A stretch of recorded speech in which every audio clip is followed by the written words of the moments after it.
is a presentation of Fox Sports. We are Baltimore. We are Ohio.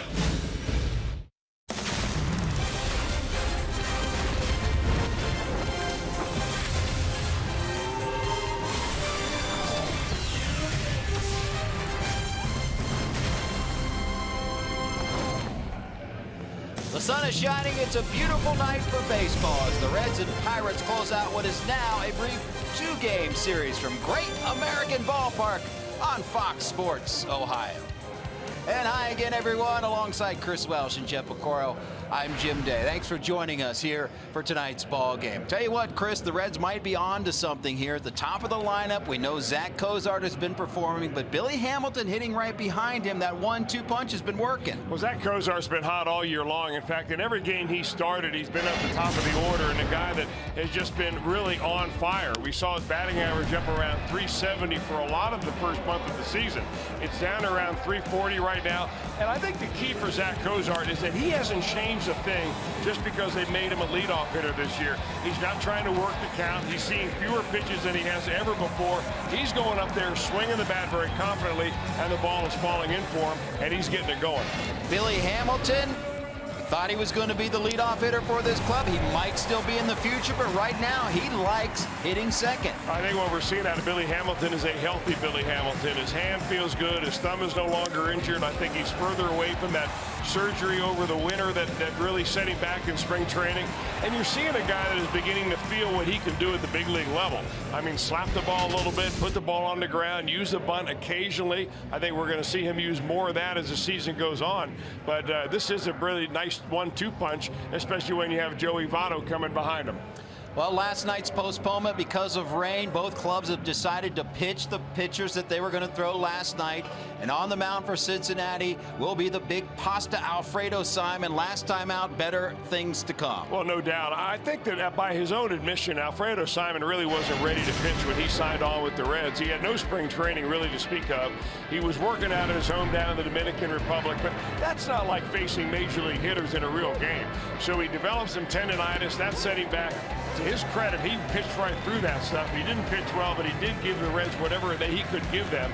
And he came out last time. His fastball was a tick faster. His slider was better. And I think his split finger pitch, now that the weather's warmed up, you can throw that with a lot more consistency. The Pirates will give the ball to Juan Nicasio, and the Reds probably owe him one. Well, they do, because he went out and shut out the Reds over 7 innings the last time he faced them. And he struck out 8. He's a guy that really relies on fastball slider. He doesn't do a whole lot else. Right now he's in the starting rotation. I thought this was an excellent pickup by the Pirates because he's a guy that can be a reliever and he can be a starter right now in the rotation. And when he's on his game, he's about as tough a right-hander as you're going to see. Pirates and Reds, a little Central Division rivalry baseball coming up on Fox Sports Ohio. Reds hoping to continue the success, looking for their 3rd straight victory overall against these Pirates. Jeff Picoro has more when we come back.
That's for sure. We know Clint Hurdle's Pittsburgh Pirates have been to the playoffs 3 straight years as the National League wild card, and they've come out of the Central. But here's the key. They could have been much better. It's amazing what this team has done. The last 2 seasons versus the National League Central, they've been 44-51. That's just a 46% winning percentage. Versus the rest of Major League Baseball, they're 71-28. They're 10-9 this year. So that brings us to our Elk and Elk storyline. And our storyline tonight, presented by Elk and Elk, is the best winning percentage versus the Pirates in the National League since 2014. Lo and behold, it's your Cincinnati Reds at 27-18, a 600 winning percentage. Washington next at 8-6. The Brewers 23-18, and the Cardinals at 22-22. Notice 3 of those 4 teams are National League Central teams. So if they did better against the Central, they could have been the division champion. So coming up, the Reds are well rested and ready to go as they look to sweep this quick 2-game series against the Pittsburgh Pirates. Up next, Jim and Chris have the lineups and get you set for Game 2.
First pitch has already been delivered. Alfredo Simon to the leadoff hitter for the Pirates, David Freese. And this game is underway. First pitch in there for a strike. David Freese, a little changeup at the top of Clint Hurdle's lineup. Swing and a miss. In fact, it's David Freese's second career start from the leadoff spot, but his first as a Pirate. Only John Jaso, Jordy Mercer, and Matt Joyce have batted leadoff in the starting lineup for the Pirates this season. Coming into today, Pittsburgh's leadoff batters ranked second in the majors in batting average at .331. So Freese has some big shoes to fill tonight. .282 hitter, 1 home run, 10 runs driven in. Just a gorgeous night weather-wise here at GABP, and man, does everyone in this area deserve it. 1 ball, 2 strikes, the count to Freese. Simon bringing it into center field. Hamilton's got it, and 1 down. And here's the rest of the Pirates lineup. Clint Hurdle will line them up tonight. Andrew McCutcheon set to step in, batting second. 3, 4, and 5. Polanco, Marte, and Cervelli. Jung Ho Kang back in there at third base. Sean Rodriguez getting a spot start at second base. Jordy Mercer in the 8th spot, and Juan Nicasio on the hill for the Pirates. Andrew McCutcheon, .248 hitter this deep into the season. Kind of weird to say that. We've seen much higher batting average than that. 6 home runs, 13 runs driven in.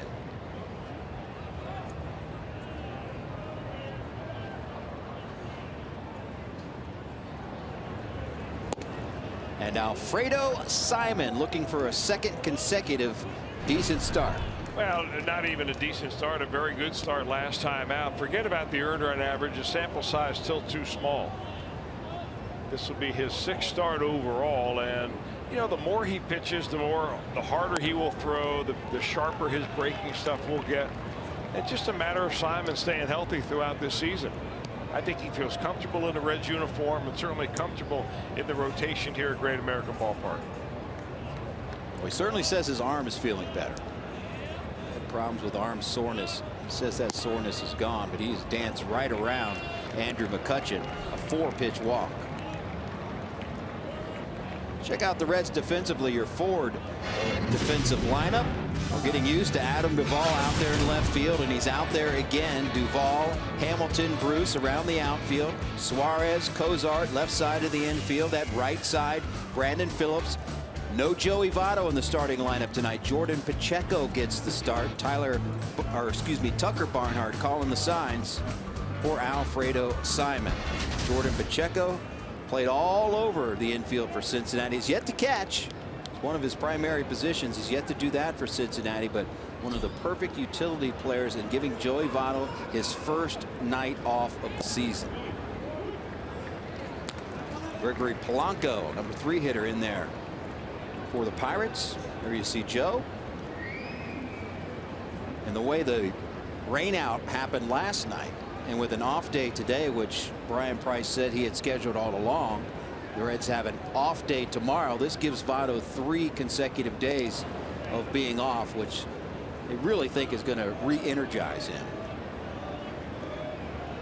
He's played nearly every inning of every game.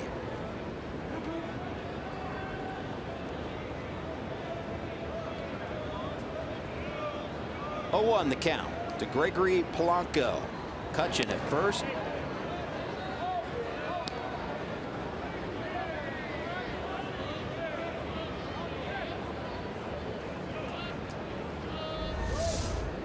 You know, for a big man, and Simon certainly is that at 6 feet 6 inches tall, he's got pretty quick feet and a good compact move to first base.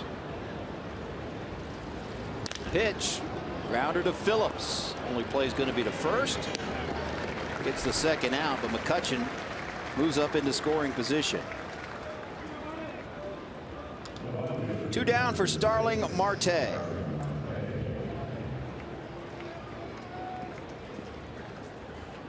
Tough out right here. Marte has multiple hits in 4 straight games overall. And against Cincinnati, 5 of 7 games have been multi-hit games versus Cincinnati this season. 41 hitter, 3 home runs, 14 runs driven in, and he's got one out there.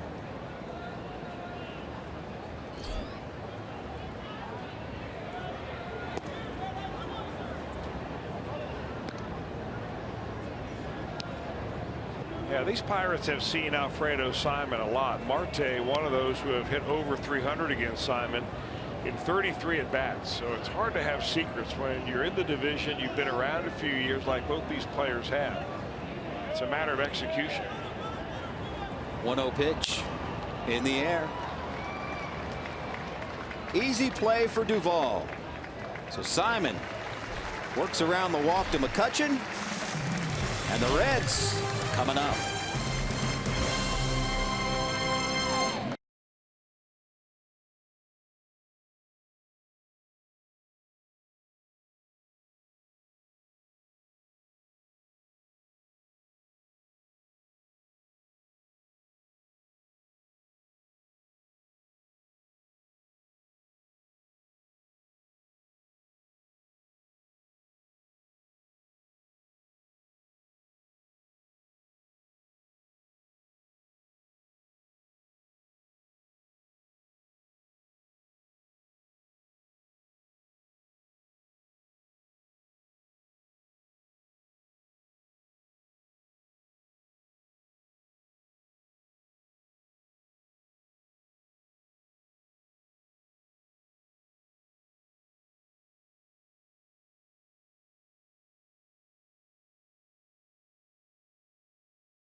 And it will be Zach Cozart leading off for Cincinnati. Red shortstop off to a terrific start, hitting .340.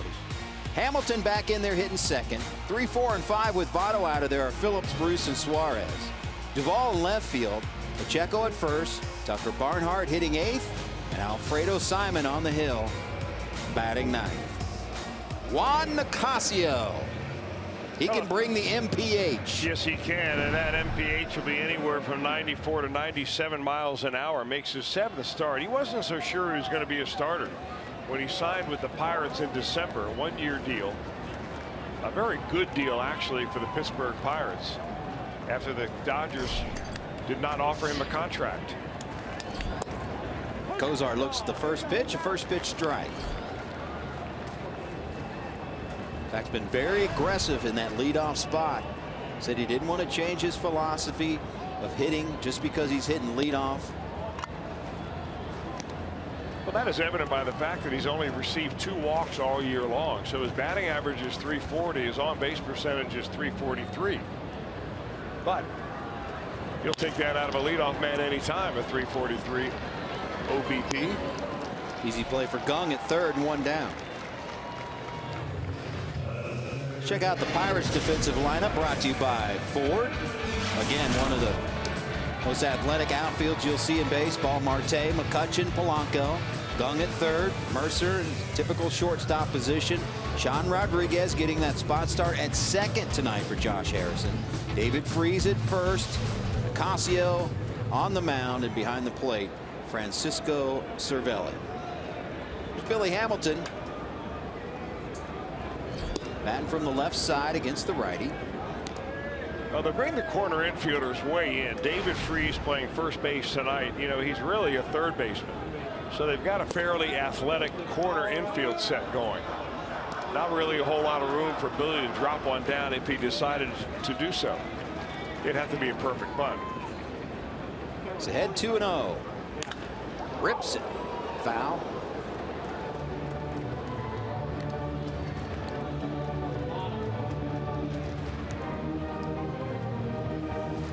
Hamilton really is taken to that second spot. We talked about it. And he's been honest, real honest. You might have heard it in the pregame. He said, listen, no one wants to hit ninth. They say that it's the second leadoff hitter, but when I come in and I see my name in the 9th spot, he just gave out a big sigh, and he grounds it down the right field line. This is going to be at least 2. Here comes Billy to second. He's going to third. Billy Hatcher had to hold him up at third. He was thinking about an inside the park job, as Polanco had trouble with the ball rattling around down there in right field. So a stand-up triple, Billy Hamilton. You better get the ball back into the infield in a hurry, because Billy Hamilton needs a stoplight, or else he is heading all the way back home. This ball getting right inside the first base bag. Polanco's got to come way around to get it, and it can rattle around down there. Meanwhile, Billy is just flying around the bases. Look at Hatcher with the stop sign. You know, a lot of the credit to that belongs to the ability of Hamilton to have so much speed. They bring the infield in to protect him against the bunt, and they leave that spot near the bag open. A normal hitter up there, infielder's playing back, and it's a ground ball out to the first baseman. Infield in here for Phillips. Brandon, blooper up the middle, finds some green. Hamilton will score, and the Reds take the early lead.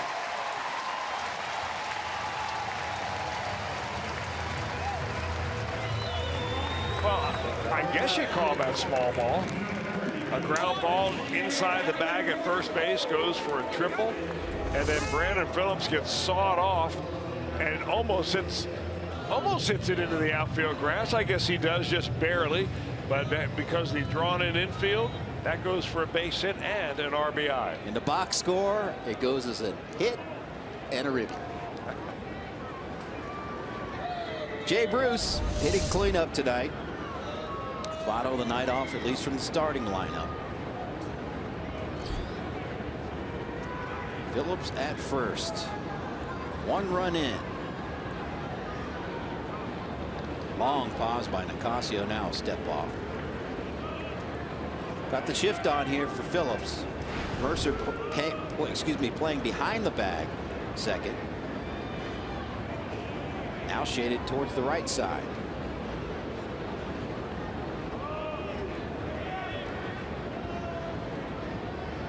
First pitch to Bruce.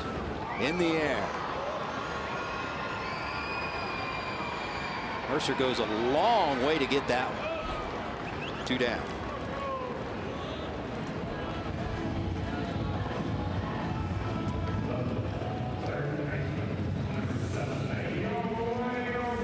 Bring up Eugenio Suarez.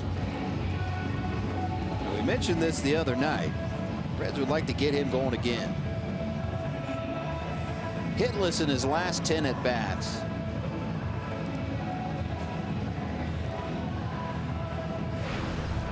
And his numbers are good here at home. Overall 246, 6 home runs, 18 runs driven in.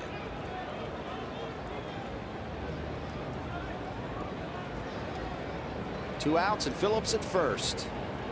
Throw over.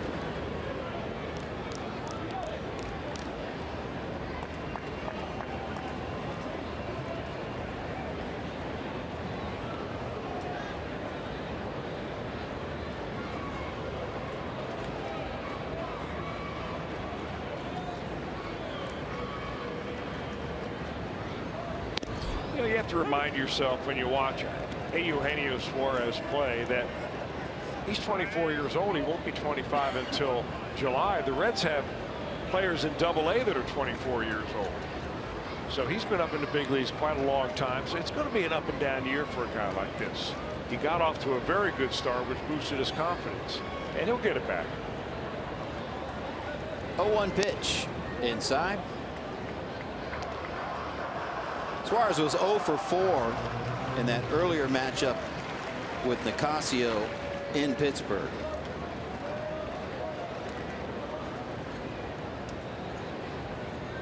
And the only time he's faced him in his career. 1 ball, 1 strike. Had him leaning.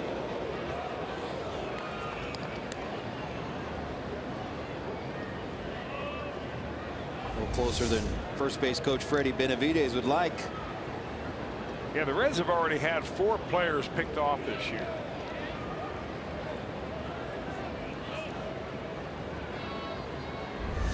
Taking another decent lead down there.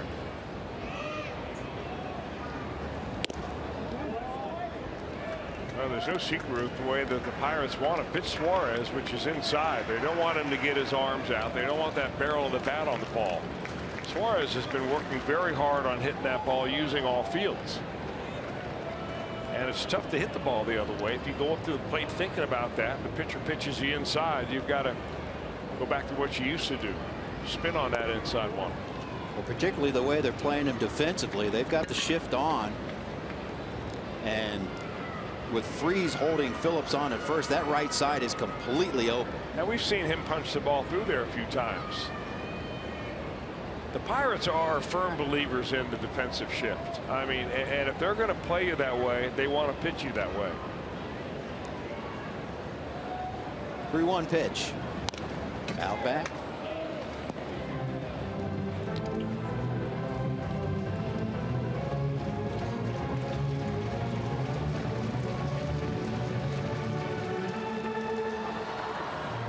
Seven hits to the right side for Suarez, so that bears out what you were saying. We've seen him punch it through the right side. Sprays it all around, as you can see. Phillips will be on the run here. 3 balls, 2 strikes, 2 outs.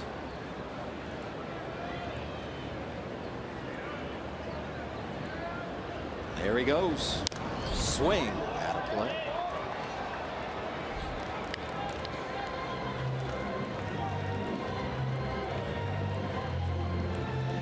Now, if you look at the real numbers of Eugenio Suarez when he's come up through the minor leagues, everything in his resume shows you that he is prepared to hit at the big league level. If not now, then eventually. He's hit everywhere he's been. Signed when he was 19 years old. Got to the major leagues when he was 22.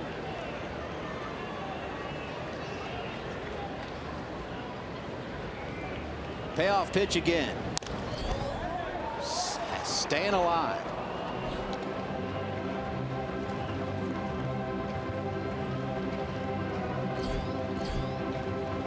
Hamilton with the triple, Phillips with a bloop single. And that's where we stand right now. 1-0 Cincinnati. Suarez has also shown a pretty good eye at the plate for such a young player. There goes Phillips, and here comes the 3-2 again, and again he fouls it back. Good at bat.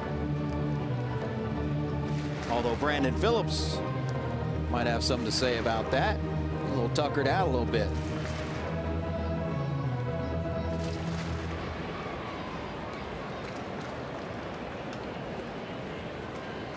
Juan Nicasio, 29-year-old from the Dominican Republic. Try another 3-2 pitch to Eugenio Suarez. His bat twice. 9 pitch at bat so far.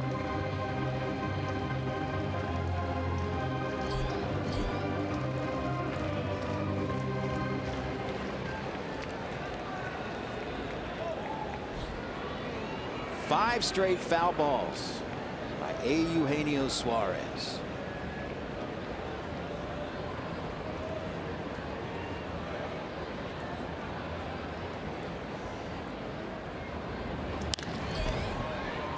This one in the air. Rodriguez calls it. Short center field. That'll do it for the Reds, but not the 4. They get an RBI from Phillips.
Baseball on Fox Sports Ohio is brought to you by Chevy. Check out their award-winning lineup only at your Tri-State Chevy dealer.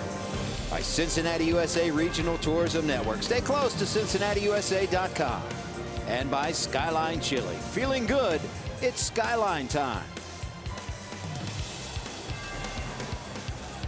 Reds with a 1-0 lead as we head to the second. Sunny day and evening here at GABP. RBI single, Brandon Phillips, following a Billy Hamilton triple. First pitch to Francisco Cervelli in there for a strike. Cervelli, a .296 hitter. But versus Simon, Chris. Not good, and that's probably why he's a little extra muffed that he took that first pitch fastball pretty much right down Broadway. It's probably the slider that has given Cervelli the problem against Simon in their matchups. Head 0-2.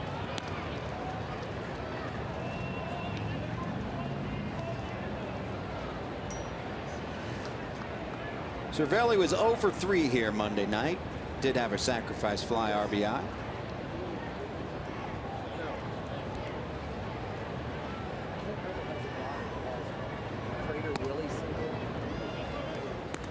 One and two.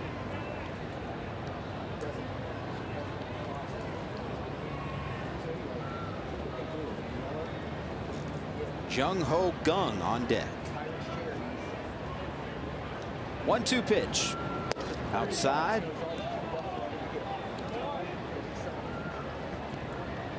After getting ahead 0-2, Simon now 2-2 on the Pirates catcher. You know, Simon in his career only throws that slow curveball about 6% of the time, but I think this year we're going to see a little more usage out of that pitch. Ground ball to Cozart. Waits for it. Easy toss over to Pacheco. Throws off the mark, but Pacheco with the tag.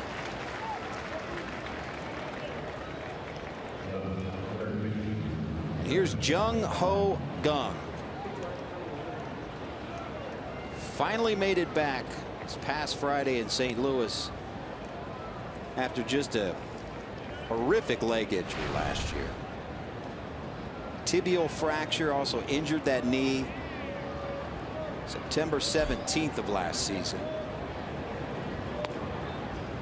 And one of those plays that they look at when they talk about that slide rule into second base, that's certainly one of the examples. Yeah, they called it the Chase Utley rule, informally that is, but because of the slide that he had. But I really believe that the injury that Gung had last year was every bit as significant into them relooking at that neighborhood rule and everything else about the aggressive sliding into second base as the Chase Utley slide. I agree. It was Chris Coughlin of the Chicago Cubs that got Gung last year, and by old-fashioned standards, Coughlin's slide wasn't all that bad. Drive into left, but right at Duvall. 2 down. But it resulted in a horrific injury. It hurt the Pirates as a team overall because Gung was having a terrific year for them. And I think the Major League Baseball is trying to make moves where they're trying to protect their players more and more. No longer do you see beanball wars. No longer do you see the ability to run over a catcher at the plate. And now the same thing occurs over at second base on that protecting the middle infielders. Here's Sean Rodriguez playing second base tonight. You might wonder why Clint Hurdle put him in there at second base. He is 5 for 12, 417 average in his career against Simon. You know, the Pirates are never afraid, especially since Clint Hurdle and their general manager Neil Huntington came on board together, to take a different track. And the lineup that they're running out there, they're going to be different almost not every night. But even Clint Hurdle, by his own admission, is going to say, you're going to look at some of my lineups, you're going to think, well, how do they ever come up with this? And they've got reasons. You know, they believe in their metrics. I don't know what numbers caused them to play this lineup the way they did. For instance, David Freese at the leadoff spot. But they believe in it the same way that they were one of the early teams to believe wholeheartedly in the defensive shift. And that's certainly once Neil Huntington took over. That has been their MO. Talking to Ray Searage, their very highly respected pitching coach.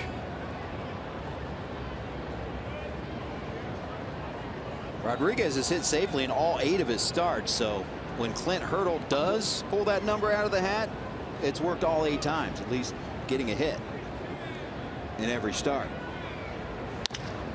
Not this time, though. Comebacker. And a 1-2-3 second for Alfredo Simon. Reds will come back to back. A 1-run lead.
for as low as $12. Saturday, May 21st, the first 25,000 fans will receive a Ken Griffey Jr. dual bobblehead thanks to St. Elizabeth Healthcare. For tickets, call 513-381-REDS or visit reds.com. That's going to be a big one. Junior Griffey dual bobblehead. Be a big crowd that day. Adam Duvall hits it right into that Pirate shift. 4-3 on that put out with the shift. So one pitch, one down.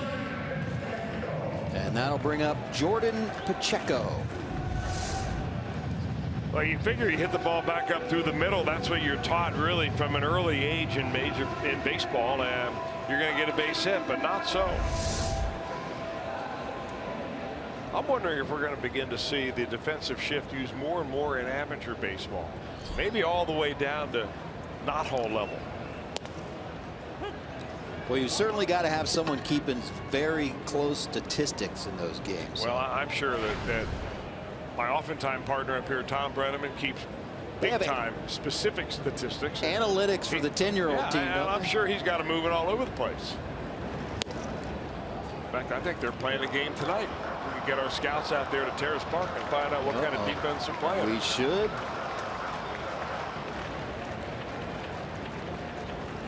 Hopefully the kids are having fun along the way, too. Oh, they're having a blast. Good deal. 0-2 pitch. Swing and a miss. 2 up, 2 down here in the second for Cincinnati. First strikeout of the night. Juan Nicasio. If a Red hits the Toyota sign with a home run during tonight's game, Chuck Stevens from Cincinnati will win this beautiful new Tundra on display here at GABP.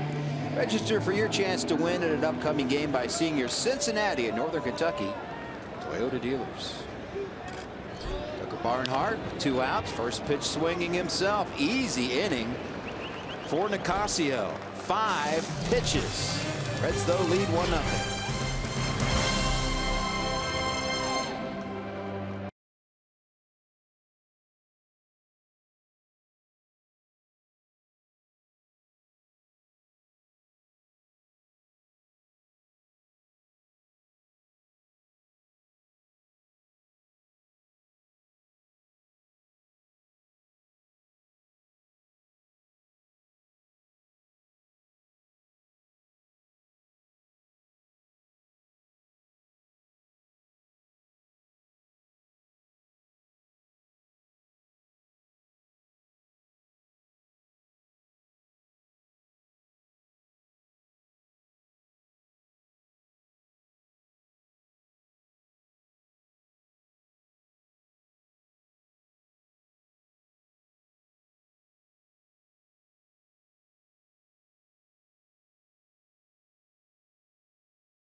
Nothing lead. There you see John Lamb stroking his hair with his pitching hand there, and that is good news. He threw today. He is thrown without pain. He still says he can't spin a curveball, but with the day off tomorrow, he is still scheduled to pitch on Monday, and Brian Price says that the most they'll move him back is possibly to Tuesday. But again, next couple days will be vital for him. And for Homer Bailey, well, with Homer Bailey, it's a different story. He's had his first real setback since he had the Tommy John surgery. It's not back to square one, but talking to Dr. Timothy Krimchek in the pregame show, looks like he could be back throwing again and possibly head out in early June for a rehab assignment if all goes well. Guys? Pick, thank you for that. And we've talked about this, Chris. There's no reason to rush Homer Bailey back right now. I mean, anymore, it's become a 15-month process. I was really stunned when I got to spring training and people were talking about Homer coming back in the middle of May. I mean, the first thing you have to ask is why. Number one, in a rebuilding year, would you rush your ace back and, you know, maybe risk more injury based on less recuperative time than longer time, and you know, let him come back at his own speed. You want that arm fixed, you want it fixed for good, and you want him coming back and be able to anchor that pitching staff. And Homer said it many times, he wants to go through this once. He wants to rehab it once, and once he comes back, he wants to come back for good. And Homer's a smart guy. He's even quoted recently in the last couple of days saying he's looked at the numbers of the guys that have come back after 12 months, the guys that have come back after 14 or 15 months, as Mercer grounds it to Cozart. And the numbers bear it out that more guys get re-injured when they come back after 12 months than a lengthier rehab.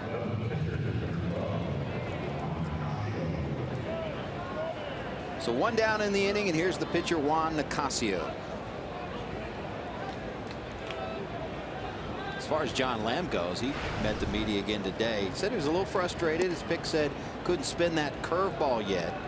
Didn't even try. He said he could still feel the discomfort in that thumb. But he says he feels much better and is encouraged. And as Jeff said, that rain out last night and the off day tomorrow couldn't have come at a better time for John Lamb, because the Reds have the option of moving him back. You know, back in the day, what we used to call a John Lamb have is jamitis. Because you get jammed so bad, you got a little tendonitis or something in your hand.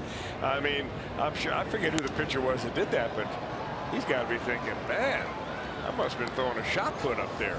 Well, Lamb was asked about the at bat, and he said, I guess I just have weak hands, man. I better be working on my hands more, because he got me. 1-2 pitch. 2 balls, 2 strikes to Juan Nicasio. 1 for 9 on the season for Nicasio.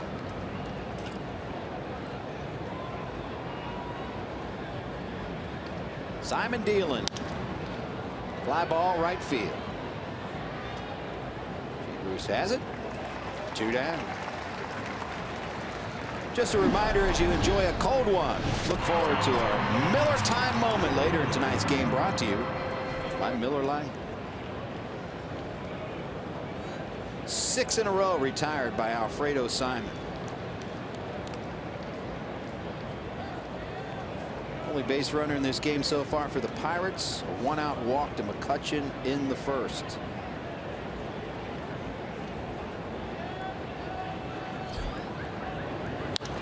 David Freese, first pitch swinging.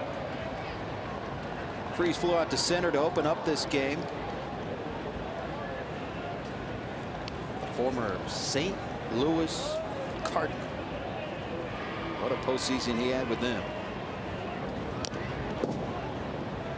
Simon ahead 0-2. You know, really the way you describe David Freese, you never see him as a guy who's going to compete for the MVP. If he makes an all-star team, it's probably an upset. But he's just solid. I mean, he's going to give you a 285 to 295 batting average. He's going to drive in, you know, anywhere from 55 to 70 runs a year. Simon to Pacheco, and a 1-2-3 inning again for Alfredo. Reds on top.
FS1 is back with another doubleheader as Jose Altuve and the Astros take on David Ortiz and the Red Sox.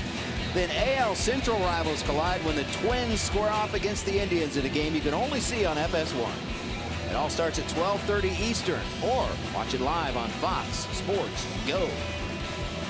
Speaking of the Astros and the Indians, Astros beat the Indians today in, count them, 16 innings. Yikes. Alfredo Simon, pitcher versus pitcher here to start the third off for Cincinnati. Alfredo seeking his first hit of the season. Took a hack there. Brandon Finnegan, he's shown that he loves to hit. 5 for 15. All the other Reds pitchers 0 for 45. No other Reds pitcher besides Brandon Finnegan has a hit yet this season.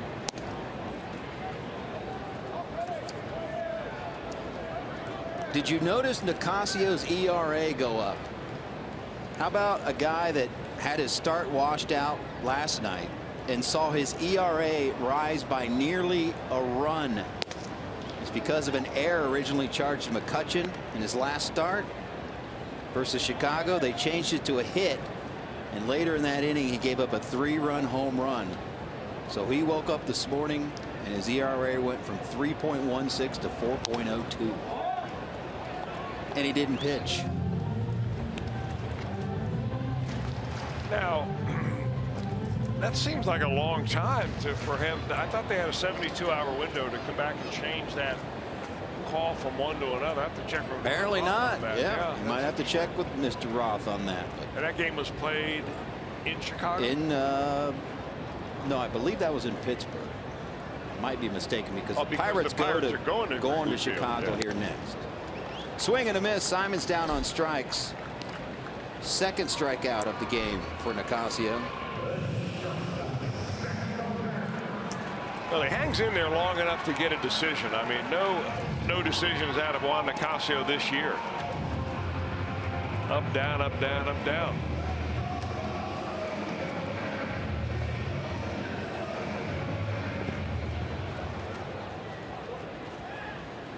Zach Kozar grounded out in the first.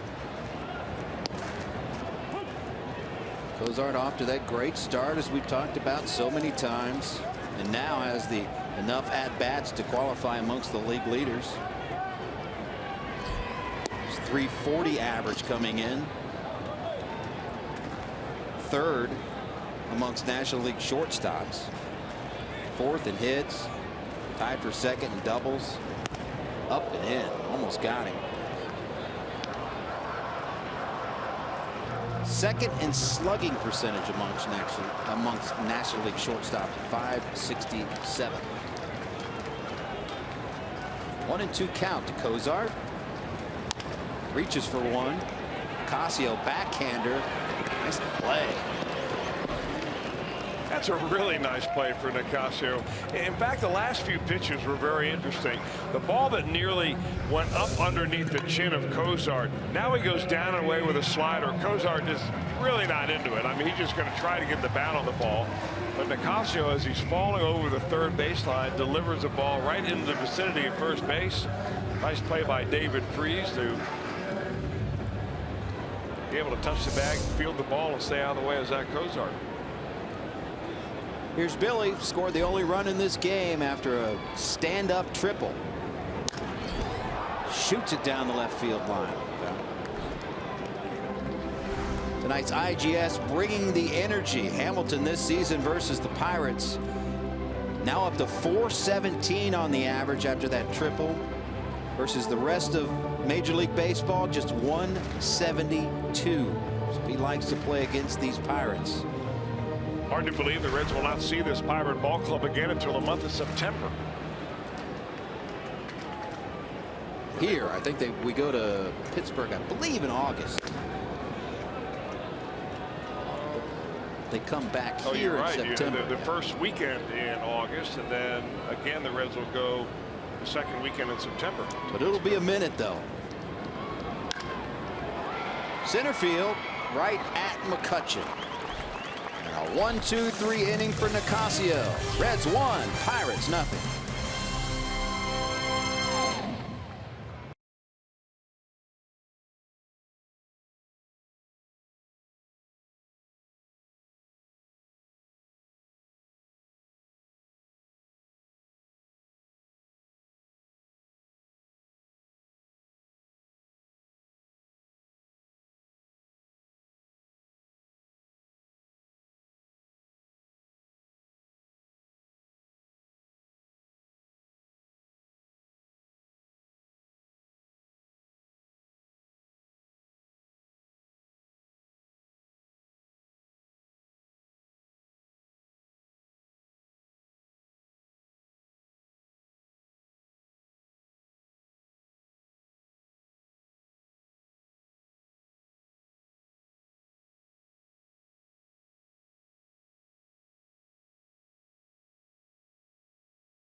Really heavy heart. Unfortunately, yesterday he lost his 3-year-old nephew, his sister's son down in Mississippi, Casey Cole. They were in a car accident yesterday. Casey unfortunately lost his life. His sister is okay. She had bruises, beaten up a little bit, but Billy obviously playing this game today for Casey. Guys. Such a tragic story, and you could see it in the clubhouse before the game. Everyone takes something like that in a different way, but you could tell he was just torn up by it. And we certainly send our prayers out to his family and to Billy. Just a sad, sad story.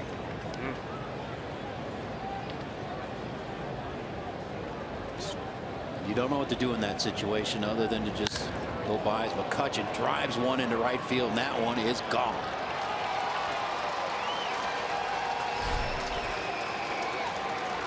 Home run number 7 for McCutchen on the season, and after Simon had retired 8 in a row, McCutchen ties this one up at 1. It's hard to keep this guy down. I mean, he's such a great hitter. You elevate the ball just a little bit, and you do right there. The ball coming out over the plate, just kind of spinning up there. McCutchen taking it the other way. Well, that's a good swing.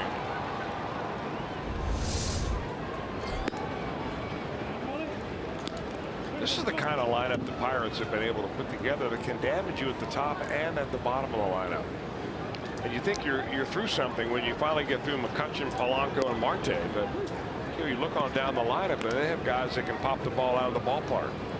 They're patient at the plate. They've got the second lowest swing at the first pitch rate in the National League. You saw right there, that's the 26th career home run against the Reds by McCutchen.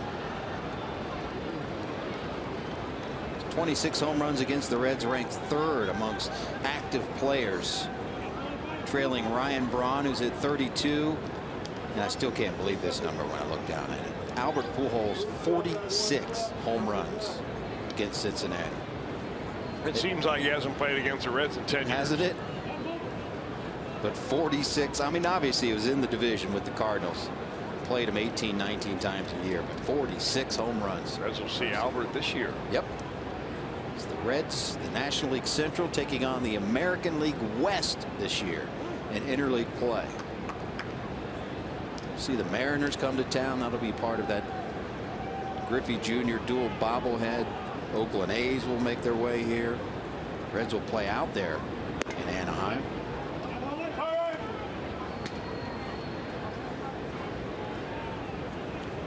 Two count to Gregory Polanco. Tied at 1 here at GABP.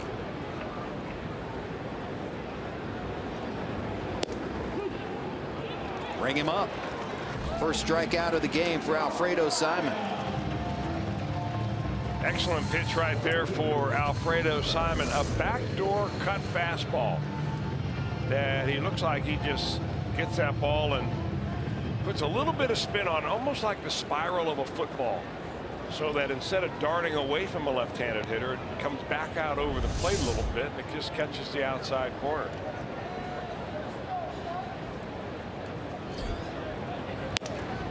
Here's Marte, flew out to left in the first.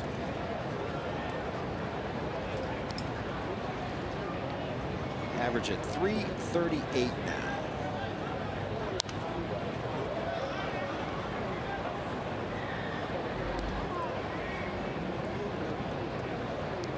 Should have seen everyone walk out of the dugout today before batting practice. The sun was shining, it was warm, and it was as if it's the first time that anyone had seen the sun. It's just been so cold and damp to start this season. Almost nearly every game. It's really weird, actually, for baseball players who go down to spring training. A lot of these guys report in January. They start pitchers and catchers in the middle of February, so they're down there a minimum of 6 weeks. And you step out of Arizona or Florida, where it's been 85 degrees and nearly the entire time you're there, and you go up north, and you know you're playing in 48-degree and drizzle. You're playing overcast skies, windy conditions, and then you really have to wait for another month until the weather just begins to resemble what you left during spring training. But all those games count, and there are some pitchers that struggle in cold weather. There are hitters that struggle in cold weather, but you just can't let that affect you, because every game you win or lose in the month of April means the same thing as a game that you win or lose in the month of September in the heat of the pennant race. There were people looking to the heavens with their arms out, just soaking up the sun today. Nice to see. Fine.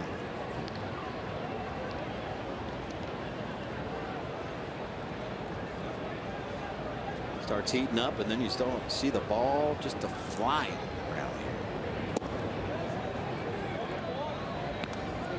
here. 2-0 the count to Francisco Cervelli. Cervelli grounded out in the second.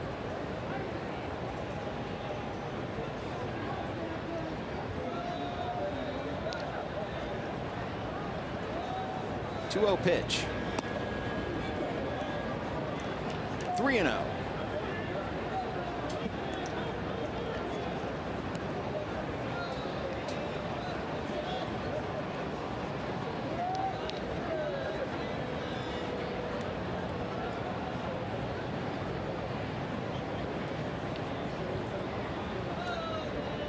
Simon's got what he wants, and here he comes.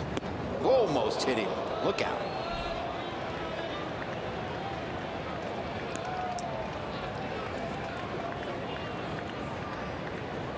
That'll wake you up. Yeah, you really wonder what has got into Simon right here in this inning. All of a sudden, I mean, you make one bad mistake, pitch to McCutchen, home run, that stuff happens. But, you know, to have a guy that you've simply owned in your career, Francisco Cervelli has one hit, I think, in 15 or 16 times at bat against Simon, and you walk him on 4 pitches and you're not even close. You know, is that something mental? You get him in a hard time gripping the baseball? Really happy to be alive after that. Whew. Here's Jung Ho Kang, and he hits him. Oh no. Whether he meant it or not, these two clubs have a history.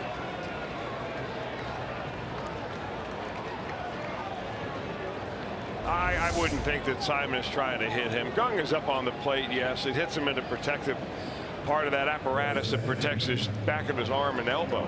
So he's not going to be hurt by that. But Simon's just trying to pitch inside.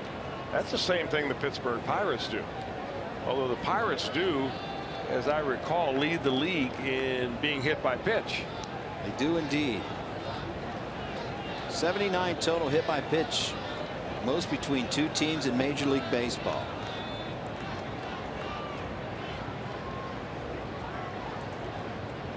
So after giving up a home run to McCutchen, then retiring the next two batters, now he's got 2 on for Sean Rodriguez. You know, the reason I don't think that there's any bad blood going on right now is that the Pirates don't perceive the Reds as, you know, division competitors right now. They don't have to go through Cincinnati because that's where the division crown lies. And there also hasn't been any flagrant showmanship on the field in any of the games the Pirates have played the Reds this year.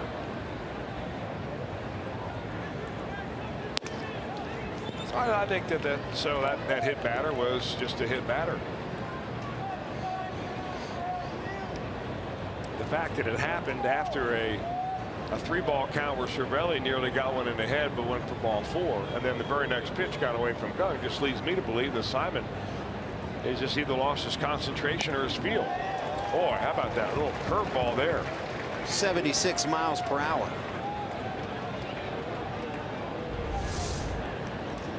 Yeah, I said earlier that he doesn't throw very many of these, about 5 or 6% of these, really over the course of his career. But you're going to see more of these, I think, this year. That was a beauty. Fastball down just a tick or two. You begin to experiment with other stuff. Simon ahead 1-2. 2 outs. Check to swing. First base umpire Mark Wegner says no. Jeff Kellogg, the crew chief, calling balls and strikes behind the plate. Mark Wegner at first. Alan Porter, the umpire, at second. John Tumpane at third. 2 on, 2 outs. A run already in for the Pirates here in the top of the 4th.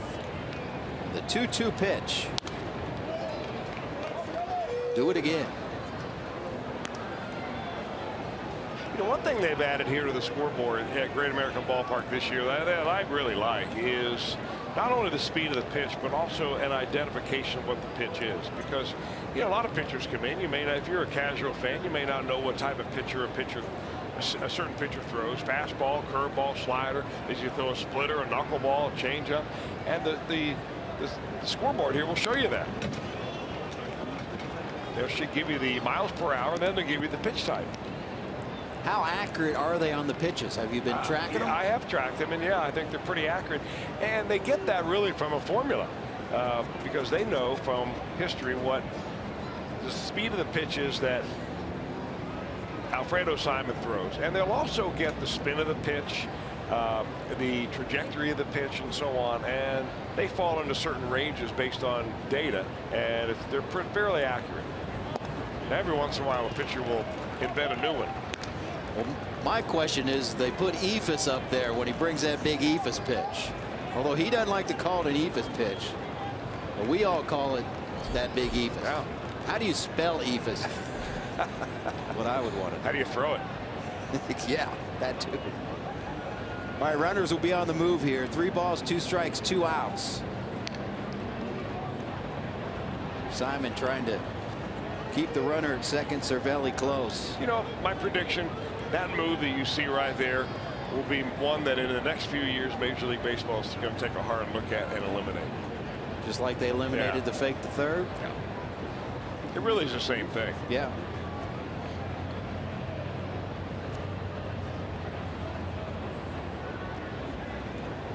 Big pitch right here.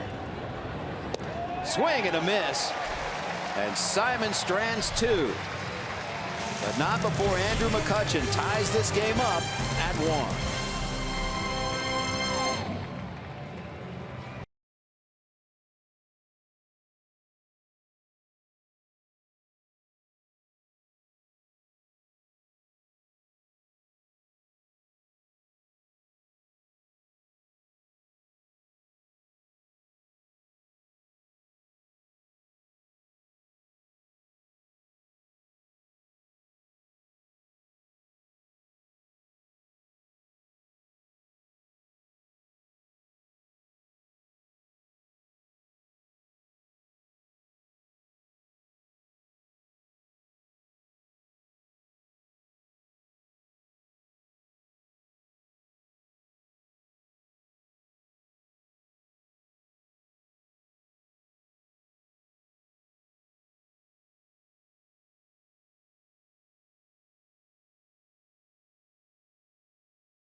brought to you by your local Ford dealer, Ford Go Further, and by Cincinnati Children's, ranking 3rd in the country on U.S. News' best children's hospitals.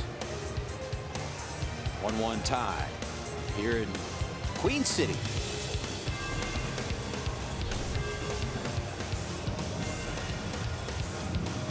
Brandon Phillips will lead off this half inning for the Reds. I want to send out our best wishes from Reds country to an old Reds pitcher who won 20 games for the Reds back in the mid-60s, Sammy Ellis. Sammy Ellis. Fireballing right-hander is very ill right now. We're not sure how long he's going to be with us, but he's in a hospital in Tampa right now. But we send Sammy our best wishes, and Sammy Ellis got me to the major league, so I've got a very special bond with that old Reds hero. Sammy, wish you the best, and here we go. You know what I said about the beanball war? You can scratch it, because there was no doubt that Nicasio was coming right after Brandon Phillips with that. Jeff Kellogg warns both benches. And really no argument from either bench.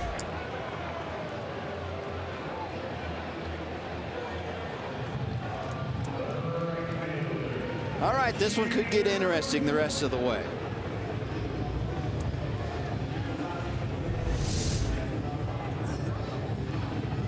Phillips certainly stared down Nicasio after that pitch, as opposed to both Cervelli and Gung really just took their medicine and went on to first base. There was nothing from them at all. Again, I don't think any of those by Simon were as intentional, and I do think that was, and it's just a matter of the Pirates sticking up for one of their players, and if all goes according to script, that will be the end of it.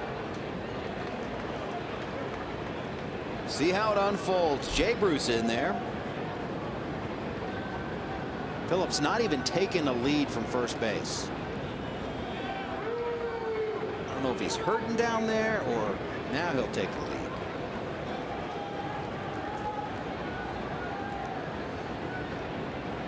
Albeit a very small lead. Pitch to Bruce.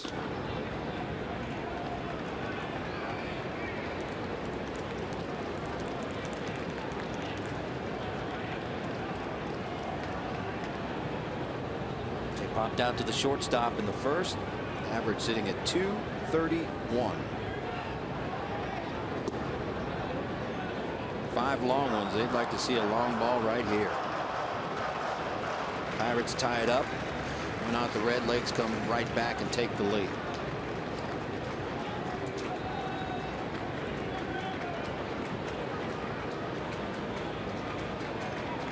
Hitters count here, 2-0. A whack at it.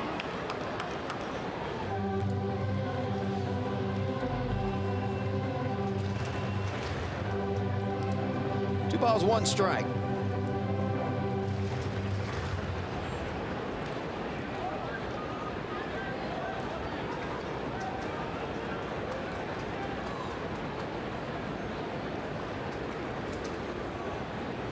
Phillips a small lead from first, and here comes the pitch.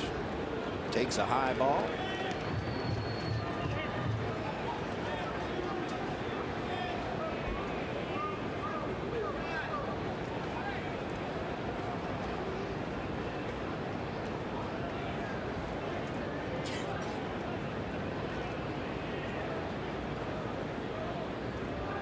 The 3-1 into left field and hit well and gone.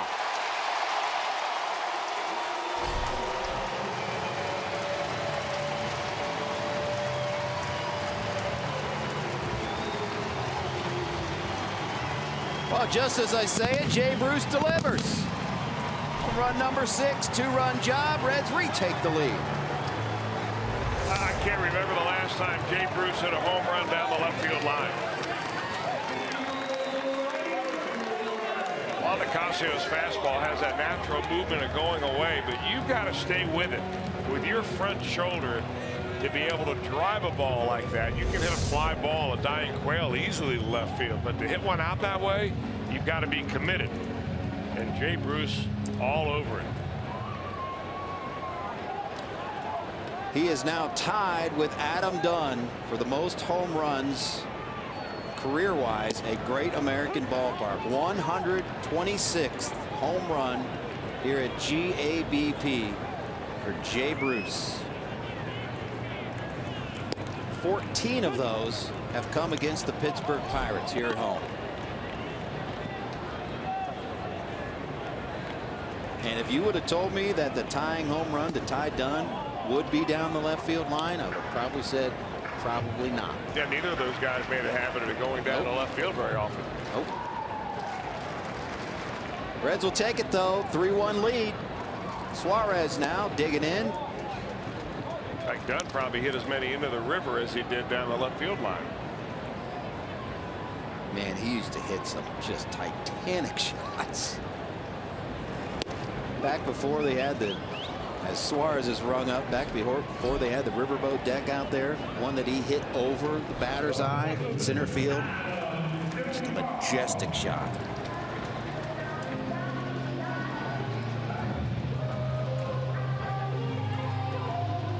Third strikeout of the game for Nicasio. That's an interesting conversation right there.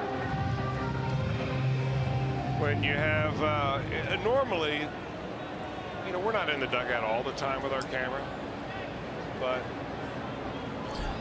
one of those guys talking to Alfredo Simon on the bench, and it could have been as simple as, hey, you know what? Everybody's even now. Let's just move on. Don't go back there and think you need to pay anybody else. We need you in the ball game. Remember, if the umpire feels you do something on purpose, you're ejected and the manager's ejected. You know, you can almost read Phillips' lips there. Just do what you do. I think I tend to agree with you on what they're talking about right there.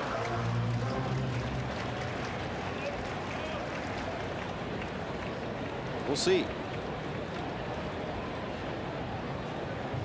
1-1 pitch to Adam Duvall. Fly ball center field.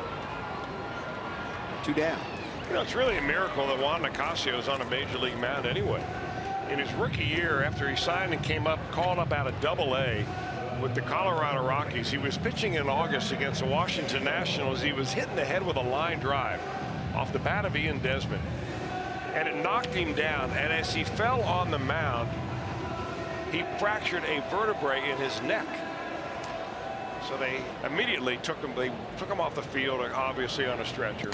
Miraculously, 11 days later, after he had pins and plates put into his neck, he came back and made an appearance in the dugout. Wow.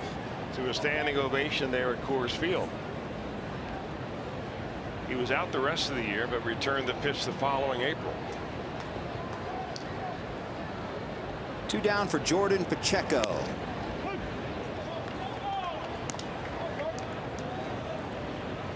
Pacheco struck out in the second.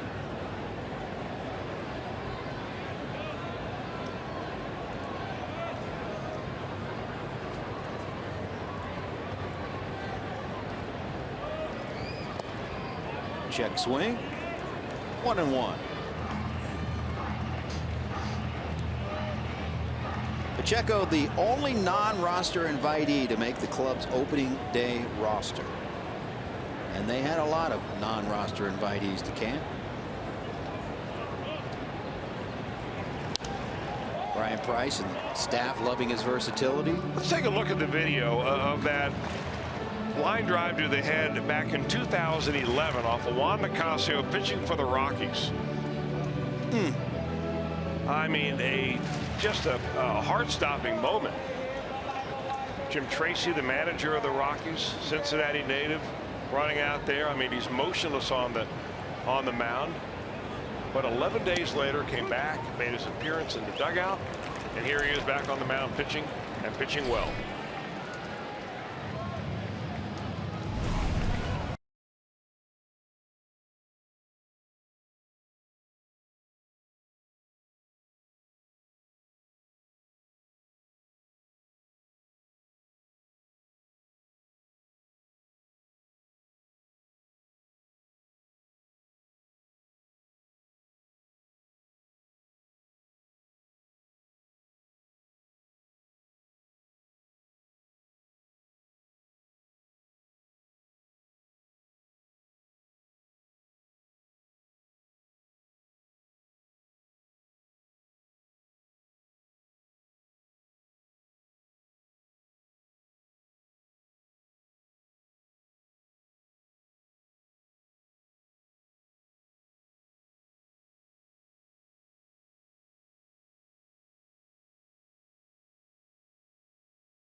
Coverage of baseball brought to you by T-Mobile. The Atlanta Braves, 1-16 record at home, second worst in Major League Baseball history. Only the Yankees were worst back in 1913.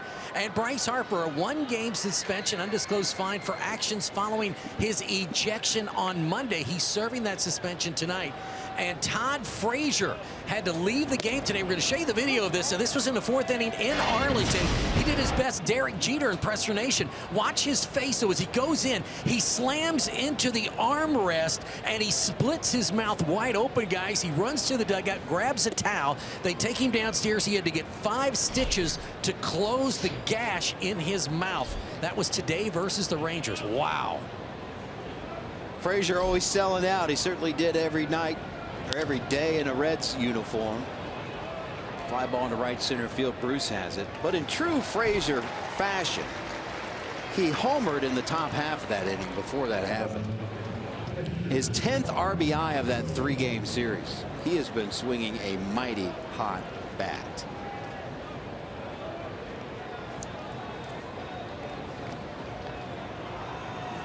One down for the pitcher, Juan Nicasio.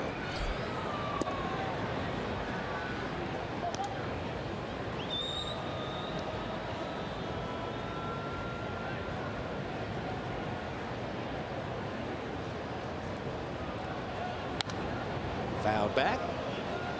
1-1.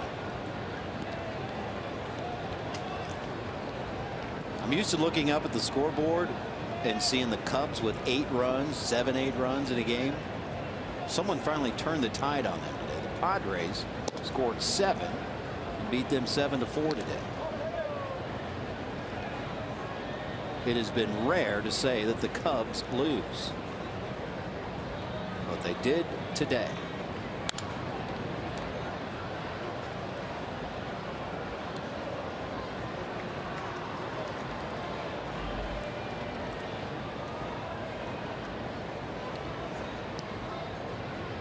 Two count to Juan Nicasio. Reds with a 3-1 lead. RBI single Phillips, 2-run home run Jay Bruce.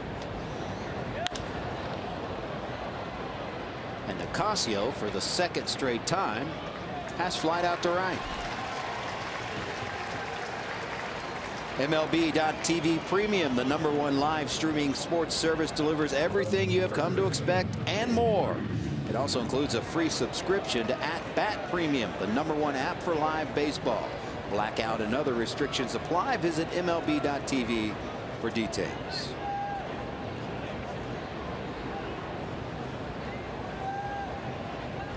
Good seed right there if you got it. David Freese looks at a first pitch ball. Freese 0 for 2. Flew out, grounded out.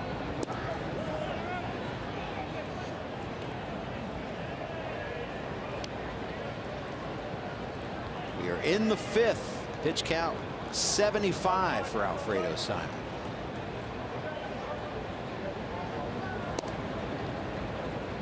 (3-0).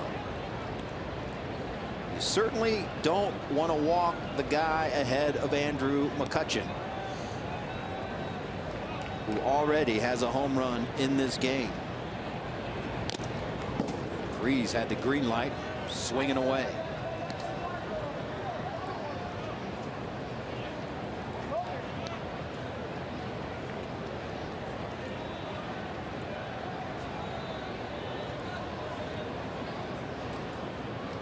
I know one guy's happy about the hotter temperatures. That would be the guy on that bump right there, Alfredo Simon.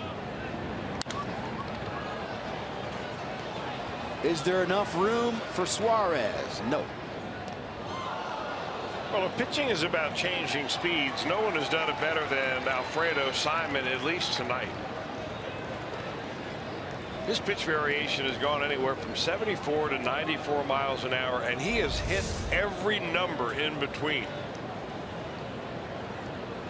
Watch this sell job right here, Chris.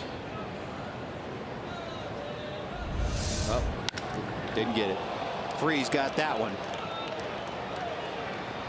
And that one's into the seats.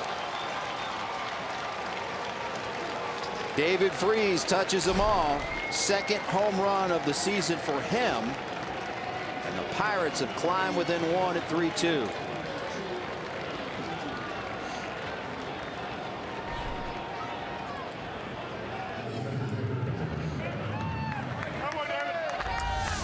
Committed to going the other way. The Pirates have now hit 2 home runs, both of those opposite field home runs.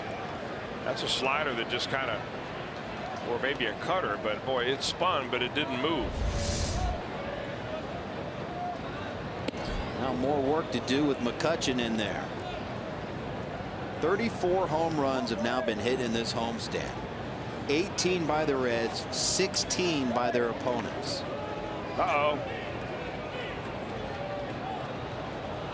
What's going on here? That last pitch came inside to McCutchen. A little chirping going on from the Pirates dugout. And there got to be some chirping going on. And Simon was chirping right back.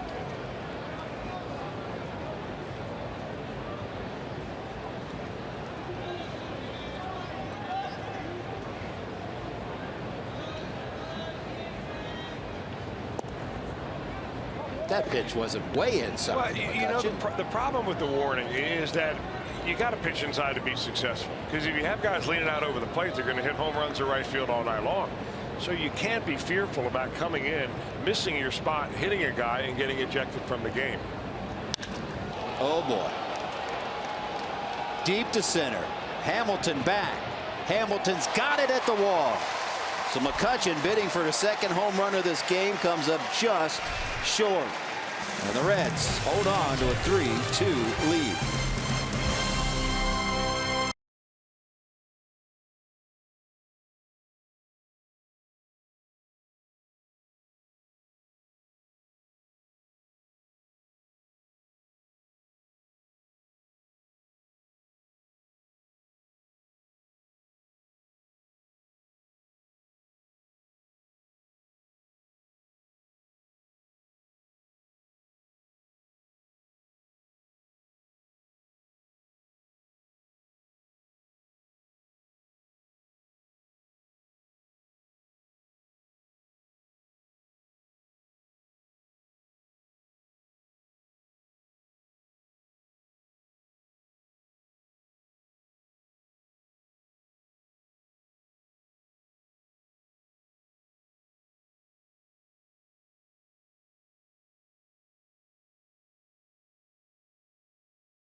Friday, May 20th. Catch all the Reds action for as low as $12.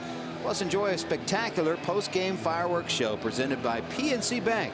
For tickets, call 513-381-REDS or visit reds.com.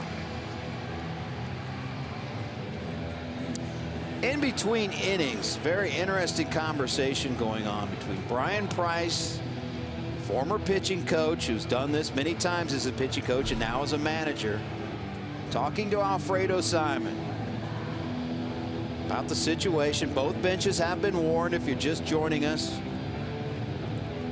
there have been 2 hit batters in this game, 1 on each side. Another at bat of Francisco Cervelli where ball 4 was high and tight, where he had to hit the dirt. I wouldn't be surprised that the advice that Brian Price is giving Simon is you go out and pitch your game. You don't worry about the pitching inside, hitting anybody. We're certainly not going after any Pirates, but you can't pitch effectively if in the back of your mind you're worried about throwing the ball on the inner part of the plate. No team throws more pitches on the inner part of the plate than do the Pittsburgh Pirates. Tucker Barnhart into the right field corner. He's digging for 2. And he's in there with a double.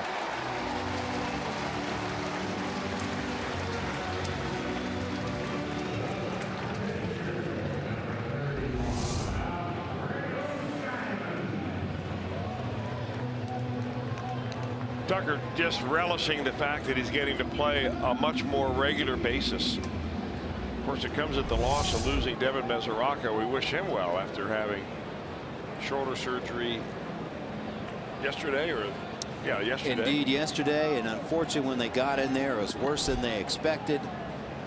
And the timetable for him at a minimum 6 months recovery, so his season is over. Simon trying to bunt Barnhart over and does so beautifully. Barnhart at third with one down. It's a great job there by Alfredo Simon. Takes all the drama out of it by getting it done on the first pitch. And now that's a huge runner to get to third base, especially when you've got the catcher running. I continually am stunned that pitchers just lay it right down the middle. I mean, Simon's not a good handler of the bat. The only pitcher that has a hit on his ball club is Brandon Finnegan, as you said earlier, Jim. But you throw it right down the heart of the plate with nothing on it and say, here, we'll take the out, but we'll let you move the guy to third base. And a sacrifice fly will score him.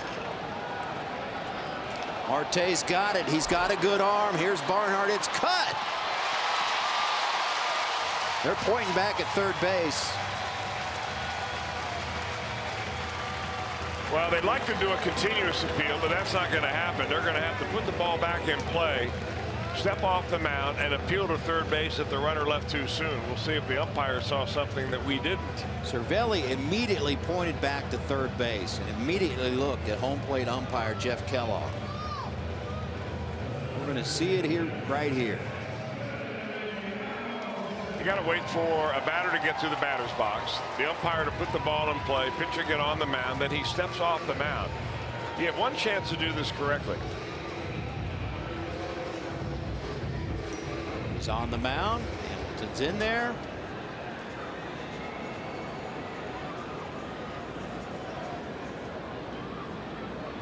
Stepping off. What's the call? Safe.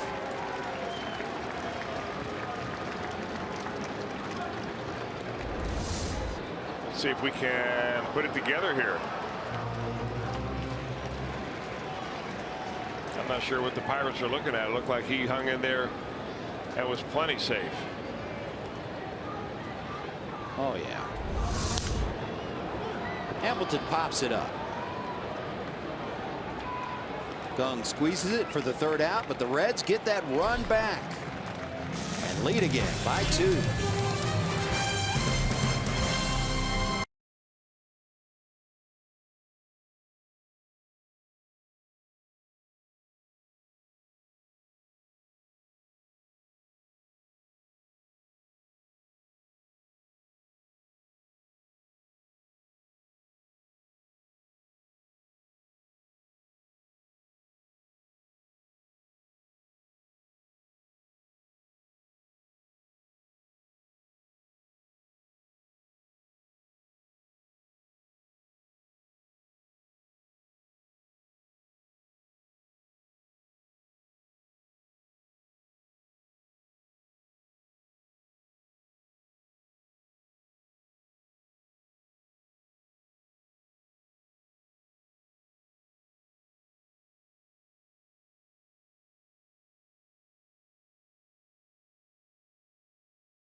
Takes a look at a couple of strikeout leaders in the Reds minor leagues. We've seen Robert Stevenson. In fact, he's got 2 big league victories this year in his back pocket.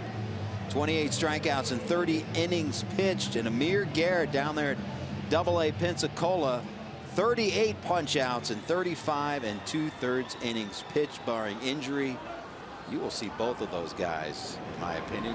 We've already seen Stevenson, but you'll also see Amir Garrett up here if he stays healthy.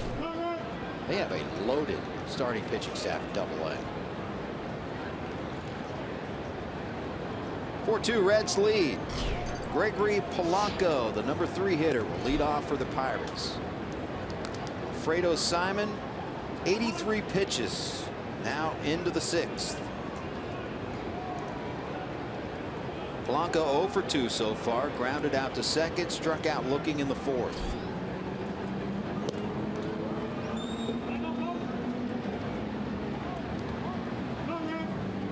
See what the big pasta can do with another 2-run lead.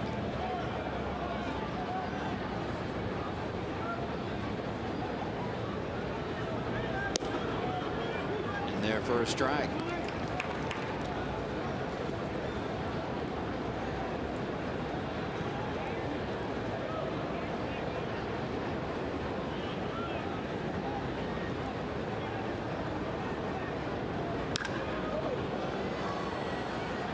Got it good, but foul.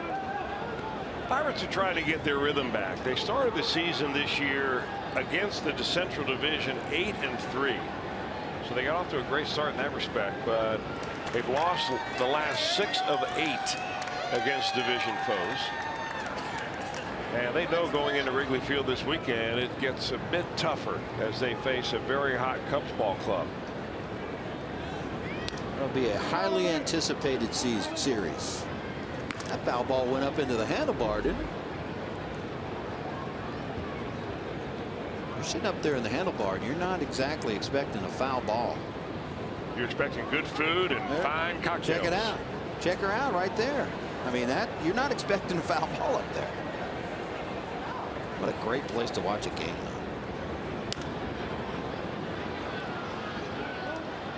though. Blanco ahead of that one again. Fouled out of play. Ouch. A little ouchie out there.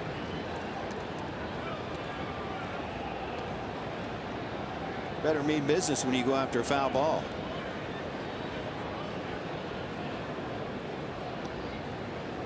Oh, he even got the ladies laughing at him.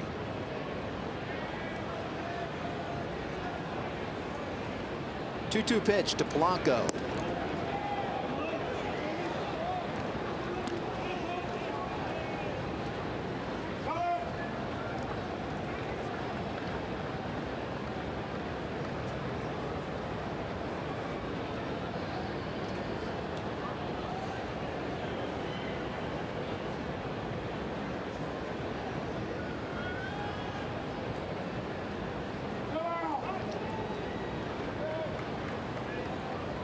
Simon and Barnhart not on the same page on this particular pitch.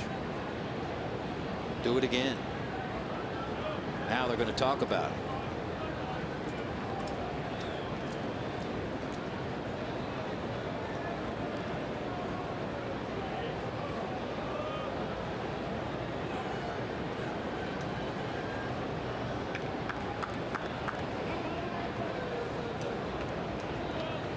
He gets that split finger that falls off the table here.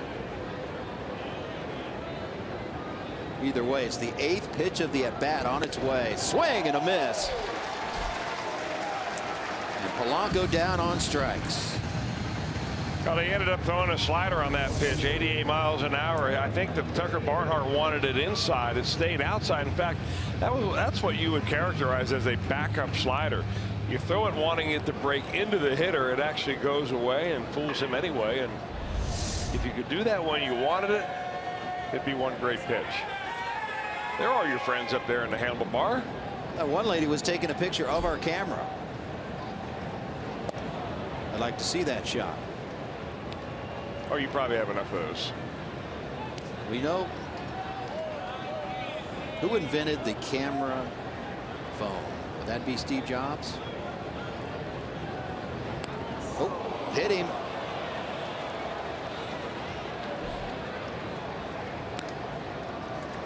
I got him on the hands. He's awarded first base, but he's in no hurry to get on down there. He's going to show the trainer first where it got him. Clint Hurdle's going to split the difference as if he almost wants to talk to Jeff Kellogg here.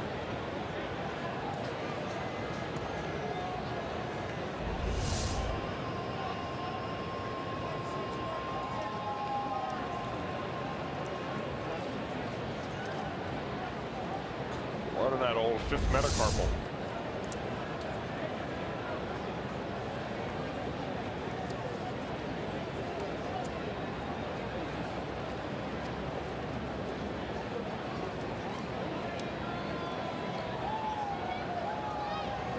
Marte was also hit by a pitch by Simon back on April 30th when the Reds were in Pittsburgh. Actually was hit by a pitch twice in that game. Once by Simon and once by Caleb Cotham. So he's got to be getting tired of being hit by a pitch so far by the Reds this season.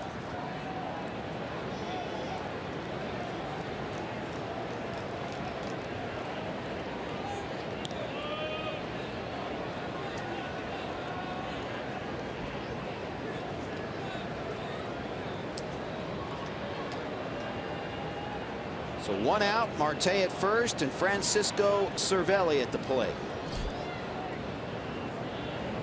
First pitch swinging right at Zach Cozart and a leaping catch.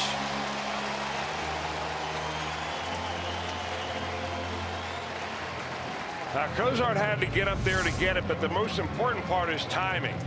If you go too early, you're on your way down when the ball goes over your head. And if you go too late, you don't get it. Perfect timing for Cozart, pretty much the way it's been all year for Zach. And that's one of those, unfortunately, afterwards you want to check out how he's doing with the knee. Anytime he leaps or stops and starts with that knee, that's when it acts up. Seems to be all right after that leap right there.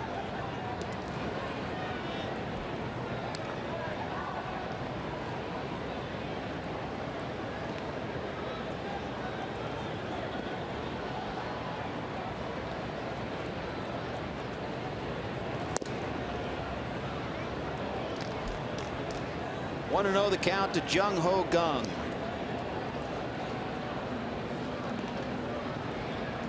Flew out to left, and he was one of the Pirate batters hit by a pitch in the fourth.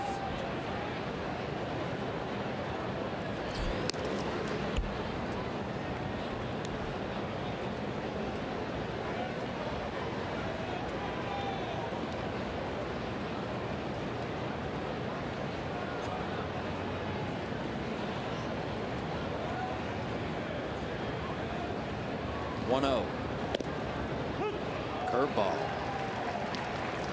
Was that a splitter? I'm going to stop guessing on those. You know, it's hard to tell sometimes because the slider and the splitter look awful much alike from the center field camera. And unless you can really see the spin of the ball, that's what gives it away. And especially with the way that his cutter slash slider is acting tonight. Half the time Simon's throwing that pitch, it's going in the opposite direction than it normally does. So if he doesn't know where it's going, how do the hitters know? 2-1 pitch. There goes the runner. Throw down. Not in time. Off the bag. Slid over the base. Phillips thinks he overslid the base. Alan Porter says no. I think Phil's trying to pull a fast one.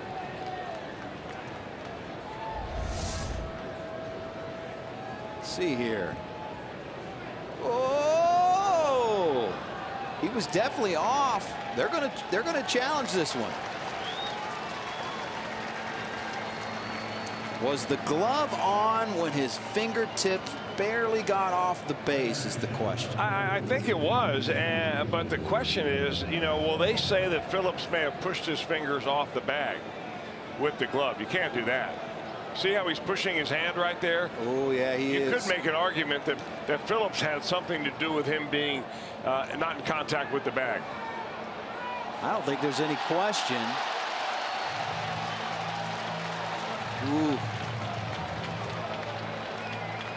We'll see. Marte is making an argument right now to whoever will listen, including the umpires that are on the headphones, but they're actually not making the decision. Remember, the people back in New York who are taking a look at it are the decision makers in this. So is that a part of the interpretation? Can they interpret that on replay, or does that have to be called on the field? Oh, I imagine if you're trying to get the call right, you're going to take all that into consideration. I don't think there's any question that his glove is on him when he's off the bag. Did he force him off? Marte is still pleading his case.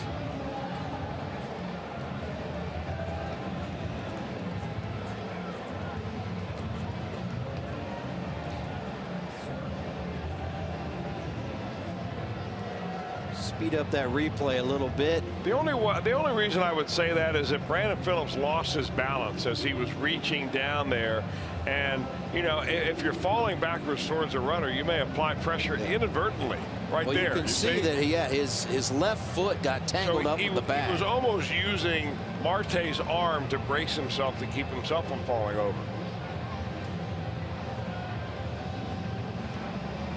You know what might be faster than sending it out to New York? Just send it out to Jim Day's Twitter Nation. I mean, your people respond immediately on that. They do. They're very loyal. However, they're also very loyal to the Reds. Okay. Well, what's wrong with that? I'm not sure you're going to get an objective call. Well, we aren't always interested in objective calls. I'm with you when we're playing at home. I'm with you. This was taking a while.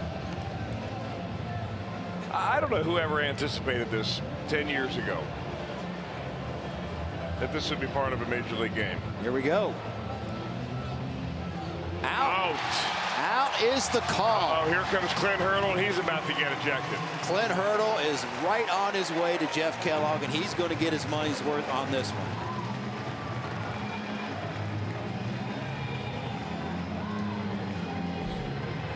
He might have to spit out that big wad of gum on this one. I'll tell you, Jeff Kellogg is showing him a lot of patience, because the rules are that you are not allowed to come out and argue the call after it's been rendered by New York. It is supposed to be an automatic ejection. We have seen Brian Price in the past immediately get tossed from games.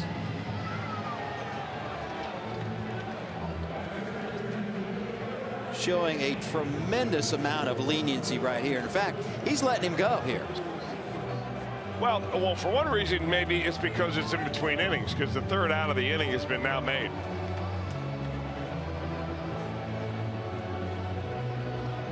Pick it up on the other side. Reds hold on to a 4-2 lead.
Back to the Pirates dugout after the play, the caught stealing that went to replay to end the inning.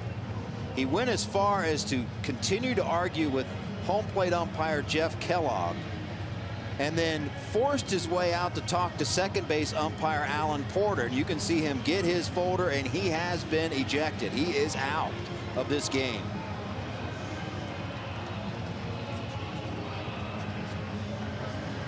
So a caught stealing to end the 6th inning. The top of the 6th inning, Starling Marte was stealing. Brandon Phillips applied the tag. The Pirates thought that Phillips forced Marte's hand off the bag, which if you look at the replay, you could certainly interpret it that way. And here it is again.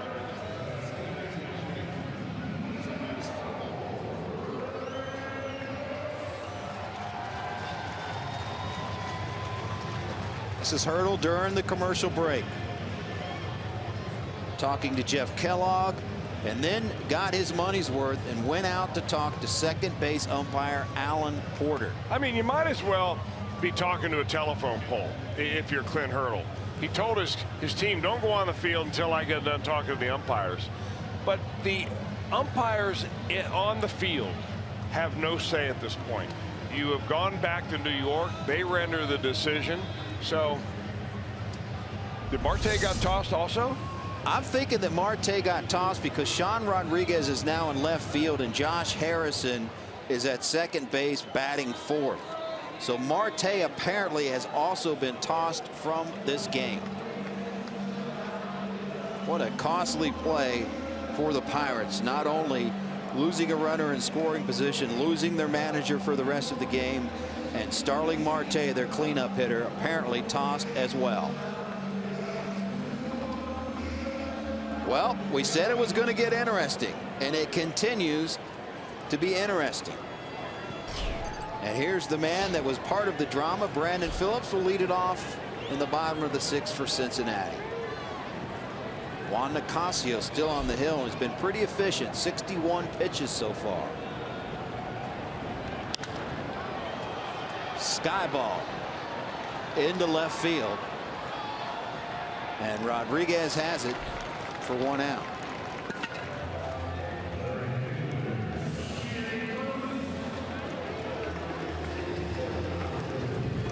That'll bring up Jay Bruce.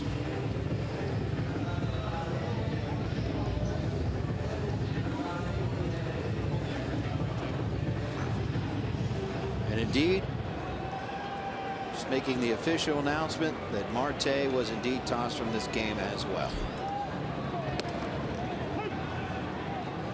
Big shift put on to Jay Bruce. Josh Harrison, who's come into the game at second base, he is in short right field.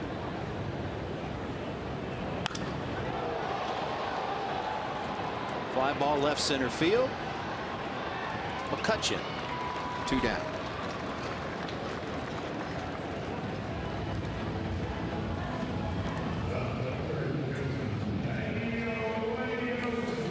We'll bring up Suarez.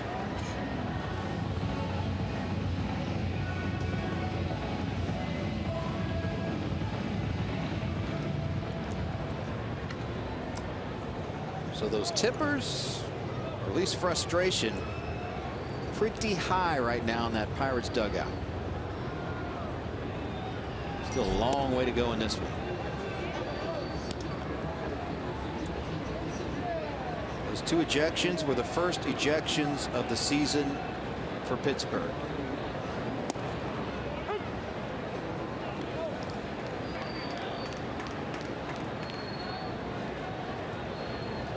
One ball, 1 strike. Swing and a miss.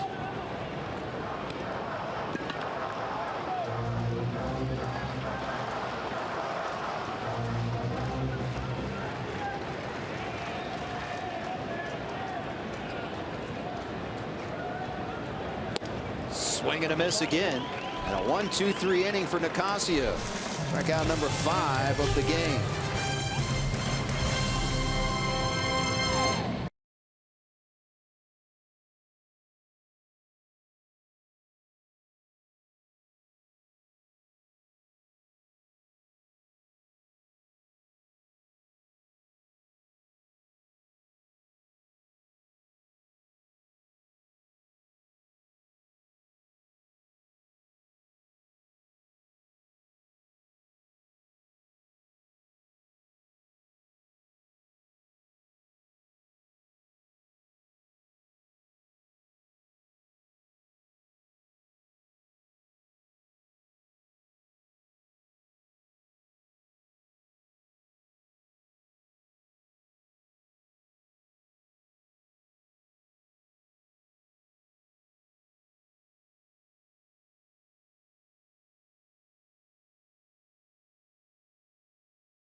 top of the 7th inning. You know, Brandon Phillips has been in a lot of games, but maybe none as crazy as this one.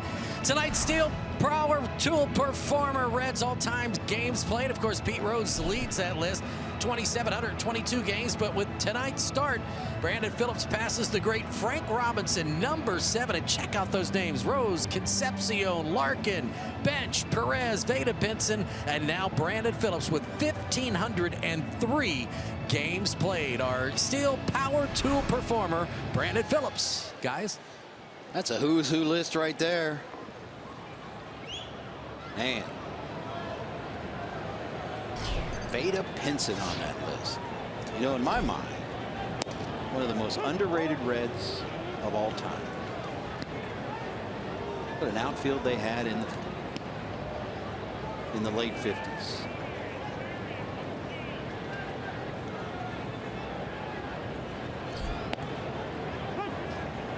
Jung Ho Gung in there against Alfredo Simon. Into the 7th inning for Simon. We have not said that a whole bunch this season for Red starters. Of late, though, reaches out and gets one. Look at the power of Gung. That was an outside pitch that he pulled out of here to left field. Mercy. Run number 3 on the season for Gung. Well, he's a strong young man. There's no question about it. A veteran of the Korean Baseball League before he came over and signed a free agent deal last year with the Pirates. But it was Simon that provided the altitude. I mean, he laid that ball just above the waist, very similar to the pitch that Zach Cozart hit at the top of there in the bottom of the 1st inning last night to put the night before last to put the Reds up 1-0. I think that's going to be it for Simon. Here comes Brian Price. And he's right at the 100 pitch mark. And to be honest with you, Simon really hasn't been on top of his game tonight. He hasn't been crisp with his stuff, but he's been just good enough to stay 1 step ahead of the Pirates. So Simon leaves 6+ innings for him tonight. And Steve Delabar comes in from the bullpen. It's our Skyline Chili call to the bullpen.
On your mobile device, just go to your app store and download the free Fox Sports Go app. Log in and stream the Reds wherever you go.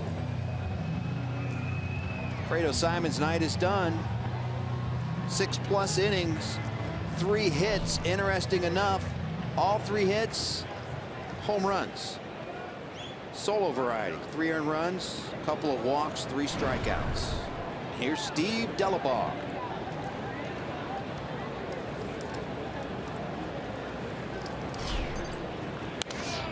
Well, when Steve Delabar was drafted by the Padres at a volunteer state community college, Gallatin, Tennessee, 850 players were taken before him in the 2003 draft. Wow.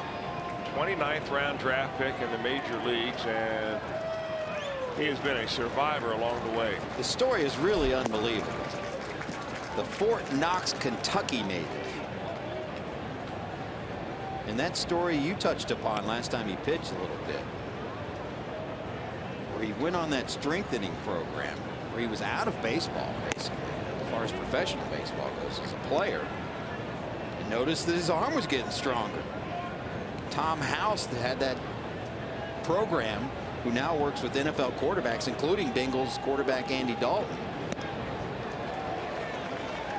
And all of a sudden his arm was stronger and he was throwing upwards of 94, 95, 96. And he always been a guy that would throw in the high 80s, mid to high 80s, and all of a sudden when the velocity jumped, he became a legitimate major league pitcher. Not only that, but an all-star pitcher, as he was for Toronto. And this coming after 2009, he fractured his elbow, and doctors needed 9 screws and a metal plate to repair the damage. So he has been through a lot. And another hit batsman. Well, I got him with a split finger pitch, and that's the off-speed pitch that Delabar throws. He does not throw a changeup. He's thrown a splitter really since the time he ever started throwing anything off-speed. Rodriguez covering up and gets it on the back of the arm. Well, if you're going to hit someone intentionally, you're certainly not going to do it with an off-speed pitch. But that is the 3rd hit batsman in the game for the Pirates. And almost a 4th for Francisco Cervelli. Took one high and tight. There's Jordy Mercer. Well, we mentioned about these two teams, about how many players have been hit over the last few years. This year alone, the Pirates have been hit more than any other team, and the Reds pitchers have hit more hitters than any other team. So that trend is pretty much playing out tonight.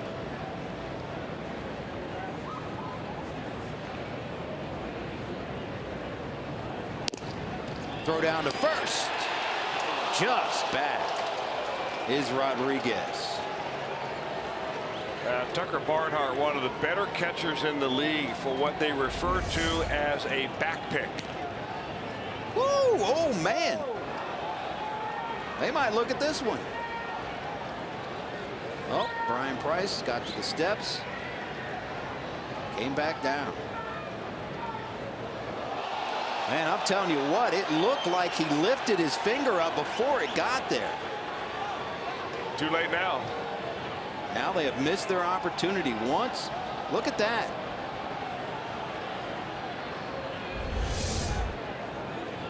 Once the manager goes up and halts play and then goes back down, and we saw this earlier where they did not allow Brian Price to get a challenge in the same scenario. I'll tell you what, he looked Can't out. really tell from that angle, but actually it's when the pitcher gets back on the mound that they lose their opportunity.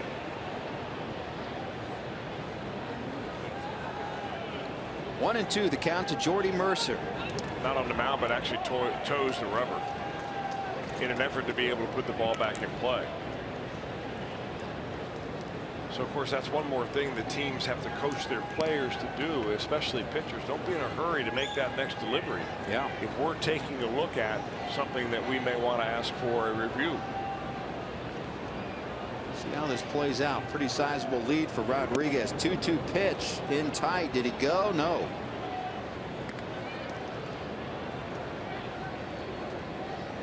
John Jaso has stepped into the on-deck circle for Pittsburgh.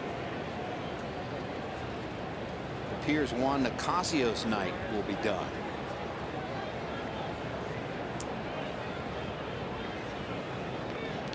(3-2). Runner going in the air. Phillips backing and calling, and he's got it. One down.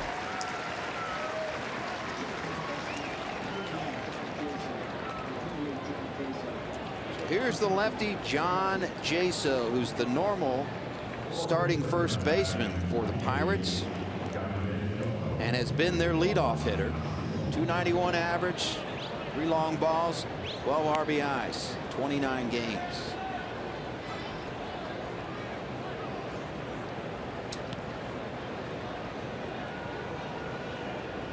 Righty versus lefty. Steve Delabar to hold on to a 1-run lead here for Cincinnati. Jammed him.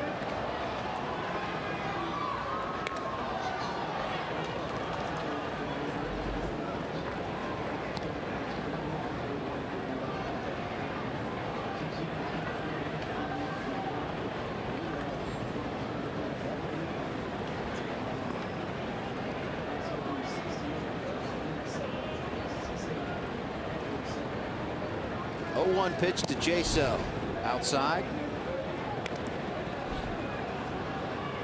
Jung Ho Kang led the inning off with a solo home run, his third. That was it for Alfredo Simon. In comes Steve Delabar. Sean Rodriguez hit by a pitch. He induced Jordy Mercer to a pop-up. Now going to work on John Jaso.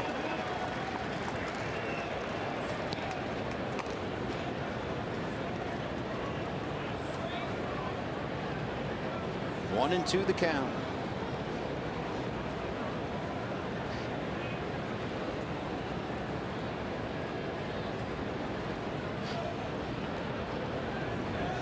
Swing and a miss. And a big out for Steve Delabar.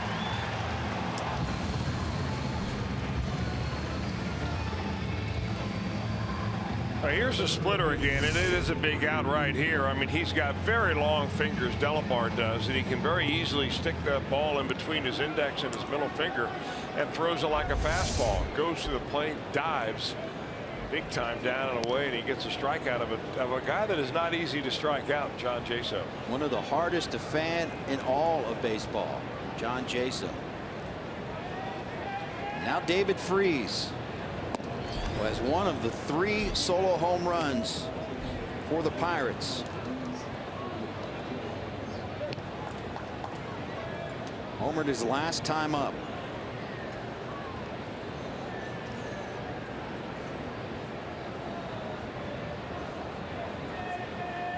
1-0. Gets by Barnhart. Rodriguez an easy path to second. Barnhart probably wishes he had gone about that a little different way. He went to backhand that ball. He may have been expecting something else. I don't know, but that ball just goes down in the dirt. Normally we see Tucker drop to his knees, block any airlight between the front of that baseball and the screen. That ball goes all the way to the screen. So now in a 1-run game, that tying run moves to second base. So a tighter situation now for Delabar. Runner in scoring position, 2 outs. And a hitter's count. 2-1.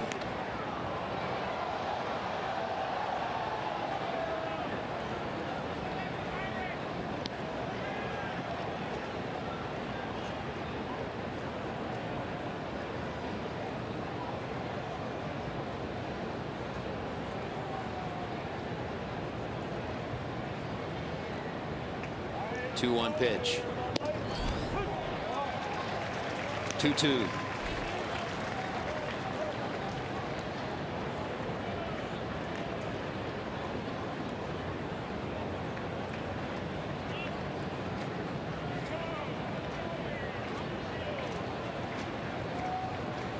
Sean Rodriguez taking his lead from second. No one really holding him on.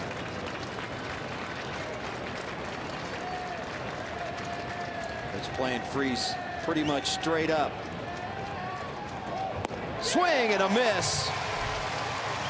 And Fort Knox, Kentucky's own Steve Delabar strands a man at second. Reds hold on to the lead.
Mariners May 20th through the 22nd. Thanks to Reach Magazine, you can catch all the action and save with the 4 for $48 ticket offer. Get 4 view-level tickets and 4 Reds hats for only $48. For tickets, call 513-381-REDS or visit reds.com.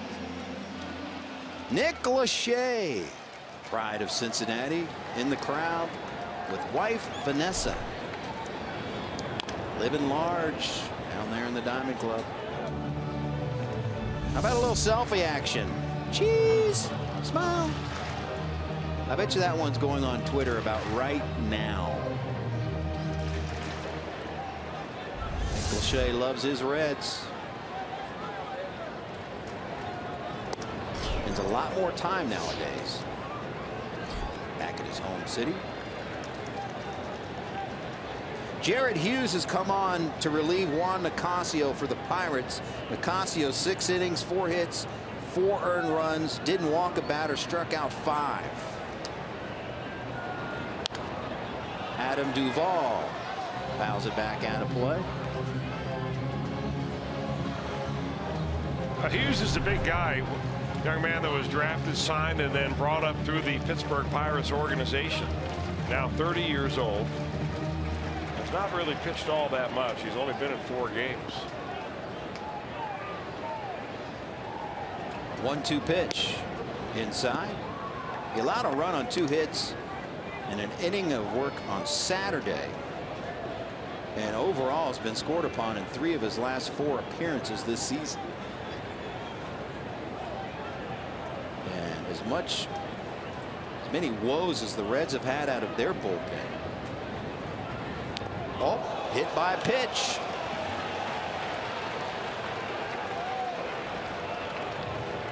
The ball goes right on down.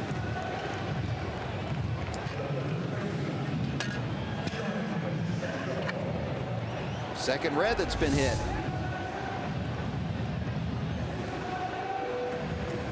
None of the hit by pitches since the warning have been flagrant enough even to give the home plate umpire, who's the crew chief, a reason to enforce the automatic ejection rule.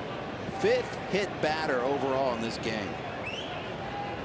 Here's Pacheco.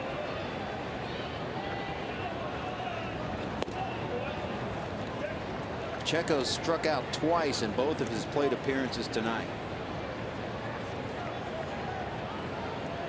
Hughes didn't pitch until really May 1st. He was on the disabled list, hurt himself in spring training with a strained lat.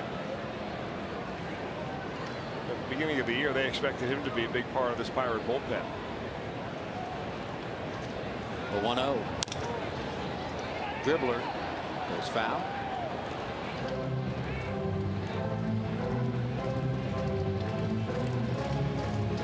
Talking about the Pirates bullpen. Last year they led Major League Baseball with a 2.67 ERA, 4.33 ERA so far in 2016. They're in the bottom portion of the National League in that category. And Pittsburgh and Cincinnati, their relievers, have worked the 2nd and 3rd most innings in the majors. So what was a strength of this Pirates club last year so far has not been. They have had their own bullpen woes despite their winning record.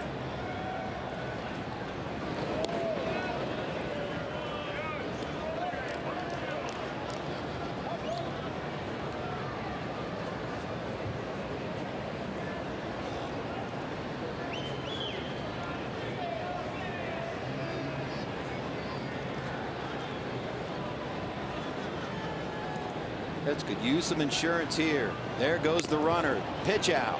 Throw down. Got him. Duvall thinks he was safe. It took a while to develop, really. It did look like Hughes got rid of the ball very efficiently on that pitch out. Cervelli jumps out, throws the ball high, and I guess they do get the tag on him.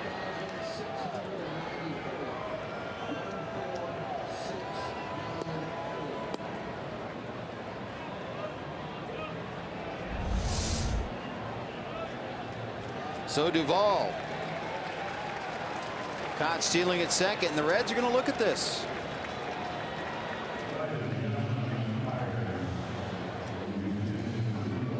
You know,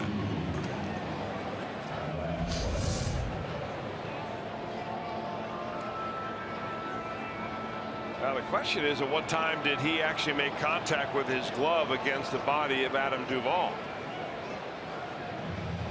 I got to question one though. Why pitch out right there? I got to figure the Pirates have something on the Reds if they choose that spot for a pitch out. I was actually going to ask you because it was a very interesting spot to pitch out. Normally you don't see Adam Duvall running the bases right. as a stolen base candidate.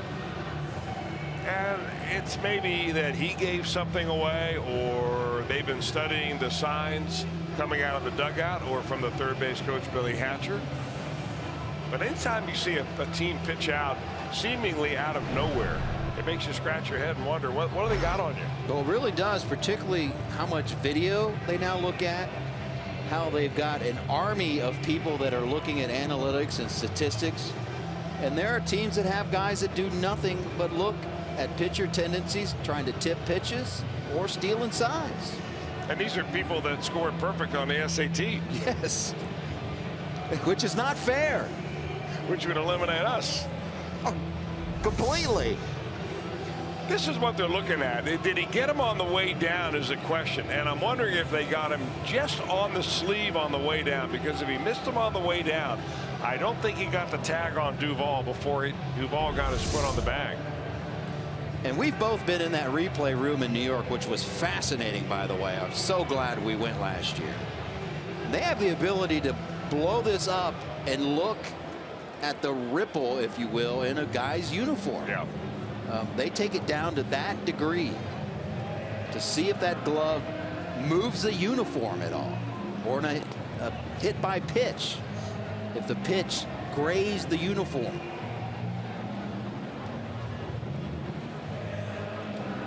And you've said it many times, I have a whole new appreciation for the process. I know we sit here and say, oh man, they're taking forever, but sitting in that chair, it gave me a whole new perspective on it. Yeah, I agree with you, Jim, but I'm still under the opinion that if you can't figure it out one way or another within 90 seconds, then you go with the call that's made on the field. He's out. You're going to ring him out. Just didn't look like they had, if he was indeed safe, looked like they didn't have enough conclusive evidence to overturn that. The call stands indeed, so they did not have enough evidence to overrule that. 2 minutes and 40 seconds, the estimated time on that replay. I think Twitter Nation could have returned that much quicker, and probably with a different verdict. Well, Duvall would be at second base right now. Kid. 2-1 the count to Pacheco, now 2-2. 1 out in the inning. Top of the 7th, excuse me, bottom of the 7th. Reds holding on to a 4-3 lead. Along with Chris Welsh and Jeff Piquero, I'm Jim Day. Glad he could join us for Reds baseball. 2-2 pitch. Swing, fouled off. You know, you would think that a guy like Jared Hughes, 6 feet 7 inches tall, nearly 250 pounds. I mean, he's a huge human being. You stand next to him, you think this guy really ought to be on the gridiron somewhere. Yeah. And you think he would be an exceptional strikeout pitcher, but he is not. He really specializes in ground balls. He's nowhere close to a strikeout per inning, as most relievers are nowadays. But he gets a lot of ground balls, over 64% last year in ground balls outs. And 50% is really the cutoff rate of being classified as a ground ball pitcher or not. He's one of those guys that sprints to the mound too. When that third out is made in the half inning prior, it is in no time that he is on that mound. A la Todd Coffey. I want to make sure the manager doesn't change his mind. Hughes 30 years old now. What was that? He wasn't the only one that did that. Are you saying he used to sprint to the mound? Yeah. When I was a young man, absolutely. I wouldn't sprint from the dugout, from the bullpen, but I would run from the dugout to the mound. I was always taught. And this is the way they teach amateur players in Cincinnati area to play. You run on and off the field, even if you're pitching. Did they have the bullpen cards back then? Did you ever ride in a bullpen cart? I did in Yankee Stadium. I used to love those as a kid. It was a pinstripe Toyota. Those were awesome, but relievers nowadays, there's no way they get it. 2-2 pitch, swing and a miss. Hughes gets Pacheco, second out of the inning. Following each and every Reds game here on Fox Sports Ohio, make sure you stick around to hear these stories from Chris Welsh. Reds Live, the postgame, is brought to you by Performance Kings Honda for a complete recap and interviews from the locker room. 6th strikeout of the night for Pirates pitching against Reds hitters. And with 2 down, here's Tucker Barnhart. Tucker last time up, double, scored.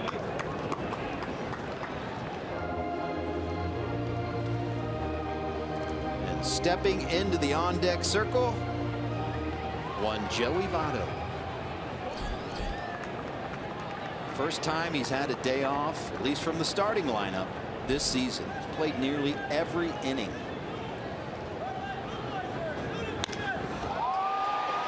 Left center field, hit pretty well. McCutchen going back. Can't get it. Barnhart's thinking about 3. Here he comes. Triple. Tucker Barnhart follows a double with a triple, and Votto will come to the plate. Well, Barnhart is having himself one fine series, or one fine homestand, really. He points into the dugout at the end of this saying, hey, Billy Hamilton, if you can do it, I can do it. And he really fooled McCutchen. McCutchen was playing him rather shallow, as most of the outfielders are this year. Pops up in the air, and then when he sees Barnhart going all the way to third base, he fires it all the way into third, but the throw is late. Tucker holding on to that bag for dear life. The Reds have made a little switcheroo here. Votto was in the on-deck circle, as we showed you. He has been called back, and now Tyler Holt apparently will hit. I don't know if that was a little ploy action, or have to see.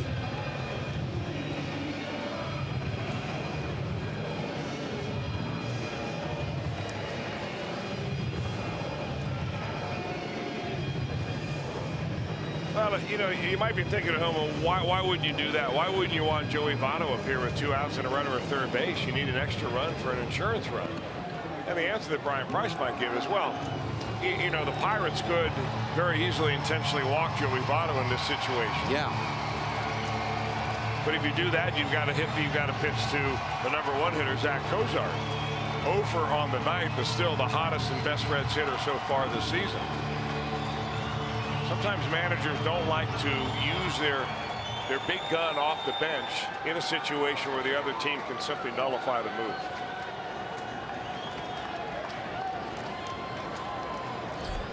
So a little chess match going on here. Holt has faced Hughes once, 0 for 1. First pitch in there for a strike.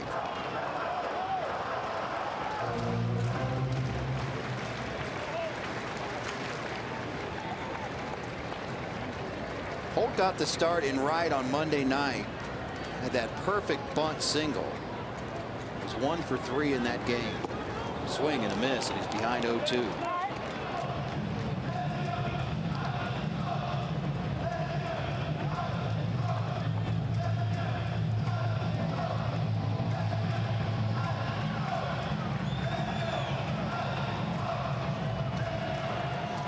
Insurance run at third. 4-3 Reds, bottom of the 7th. Tyler Holt in an 0-2 hole. Hughes bringing it. Swing and a miss. And Hughes gets out of it. Reds strand a runner. Still lead by 1.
Summary, Billy Hamilton. Little Billy ball down the right field line in the first. It was a triple. He would score on Brandon Phillips' bloop single. Jay Bruce going Oppage. 2-run home run in the fourth. And this Pirates-Reds rivalry continues. 5 hit batters in this game, nearly a 6. 2 ejections, including Pirates manager Clint Hurdle and Starling Marte. There's the play in which Marte was thrown out after that play. Brandon Phillips, at least in the Pirates' eyes, pushed Marte off the bag. Marte was called out after replay, argued, was tossed, and that's where we stand.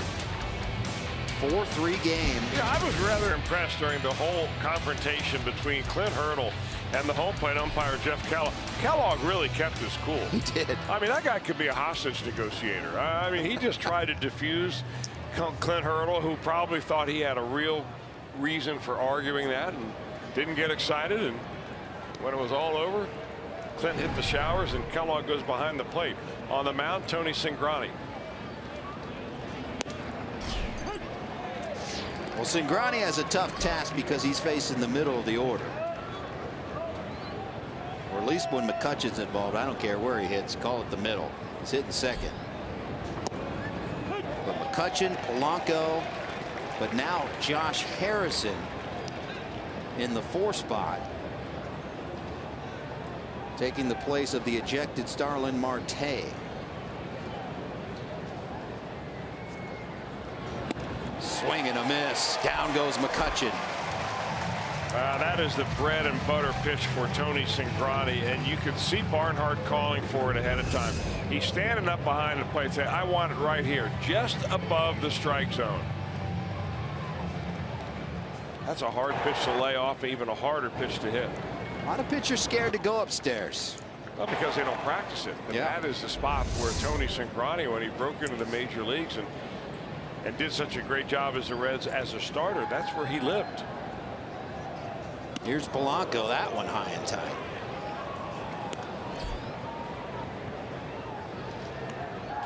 Breaking ball. Cingrani did a good job here Monday night. The closing situation. Gave up a leadoff double and 3 straight outs. There's a long one. Excuse me. Misread that one, lefty. That would be an easy fly ball to Jay Bruce. We'll take that kind of misread anytime. Josh Harrison steps in. The UC product, Cincinnati Princeton High School. Did not get the start tonight, but again replaced Marte after his ejection.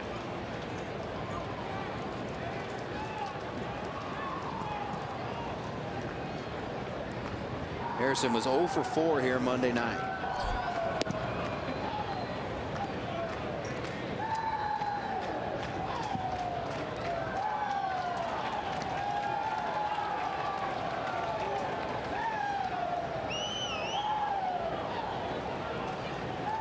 Cingrani's got what he wants. Here comes the lefty. That one is in fact deep, and that one is in fact gone. We are tied at 4.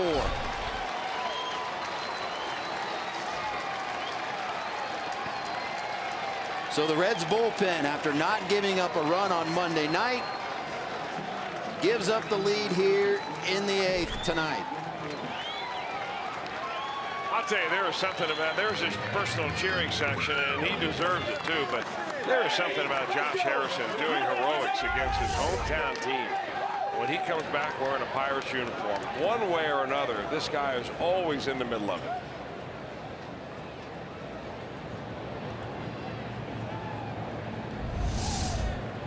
Home run number 2 for Harrison on the season, and both are against the Reds. I just wish he wasn't such a nice kid.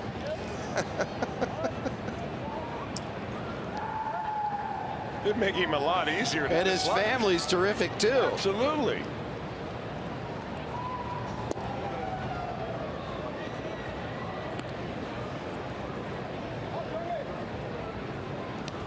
Well, why not? You come back to the Queen City, you want to put on a show. Your high school friends, college friends, your family, team, obviously. Bruce has a beat on this one with the third out, but let's give up the lead again. Whole new ball game. We're tied at 4.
Authority of the Cincinnati Reds. It may not be reproduced or retransmitted in any form, and the accounts and descriptions of this game may not be disseminated without the express written consent of the Cincinnati Reds. Be a part of Super Saturdays this season at the ballpark for as low as $12. Saturday, May 21st, the first 25,000 fans will receive a Ken Griffey Jr. dual bobblehead thanks to St. Elizabeth Healthcare. Tickets 513-381-REDS or visit reds.com. Brand new ball game. We are tied at 4. Bottom of the 8th. Zach Cozart will lead off. And into the game for the Pirates. The Reds have seen him so many times. Lefty Tony Watson. You know, even though the Pirates bullpen has not been up to the standards that they set the last few years, they still have 2 of the best relievers in baseball, and Watson's one of them. Yep. 15 games already this year. I mean, just about every year he puts a Pirate uniform on, he's good for 70 to 75 games, an earned run average in the 1s or even in the 2s maybe on a bad year, but and really does a great job neutralizing left-handers. Ground ball up the middle. Harrison backhander. Boy, that's a dandy play. Look at where he ended up. He ended up where the shortstop plays. I really thought once that ball got by the shortstop that he really had a chance to beat that out. Harrison not only throws it on the money, but puts a lot on this throw. Mercer did a good job of backing off too and allowing him a clean path at the ball and a clean throwing lane. So with 1 down, here's Billy. Watson is not allowed a run in 6 of his last 7 appearances.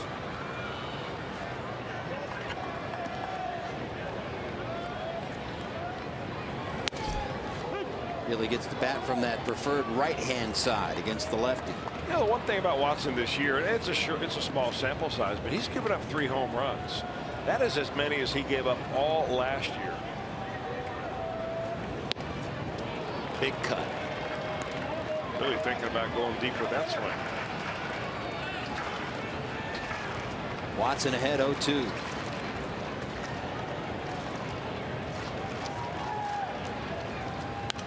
Fouled back. 36 home runs now on this homestand. Tied for the second most ever in a Reds homestand of 10 or fewer games. 36 home runs on this homestand. And it hasn't even heated up as far as temperature goes till tonight. Ground ball to short. Mercer's got to hurry.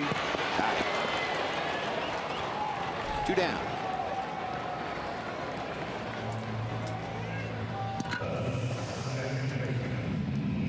And here comes Phillips.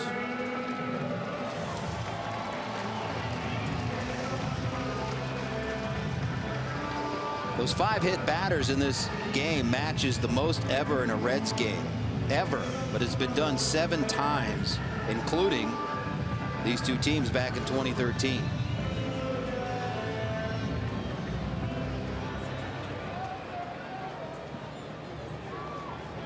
A 4-4 game. I'm not sure you're going to see any intentional ones here on out.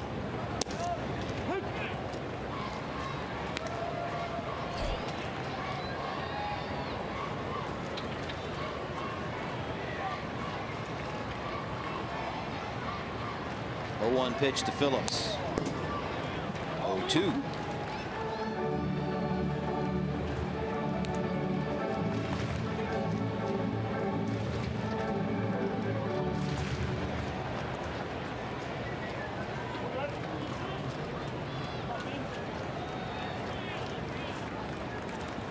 Brandon must like the foothold he has in that batter's box. He has not moved.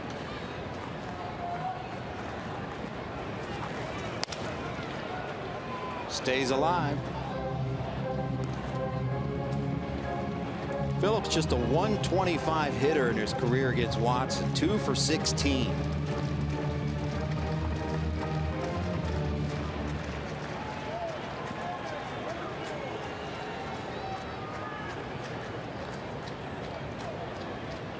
Oh, 0-2 pitch inside.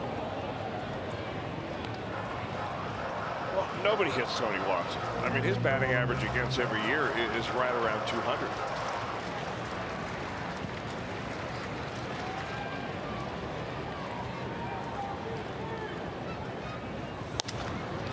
Ground ball. Harrison has it in short right field.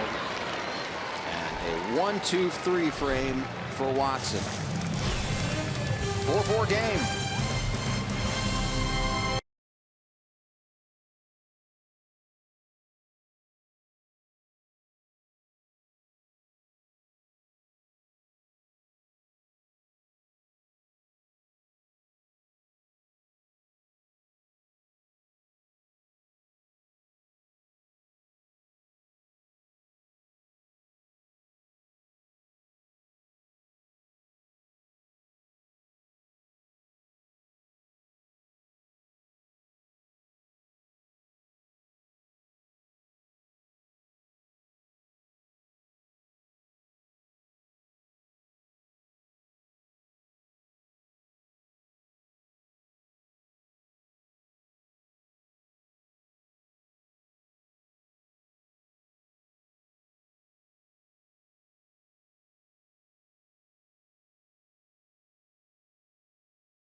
Sports Ohio has been brought to you by Kroger. Stop by your neighborhood Kroger to save big store-wide. Great food, low prices at Kroger. And by Toyota. For over 30 offers, visit buyatoyota.com. Toyota, let's go places.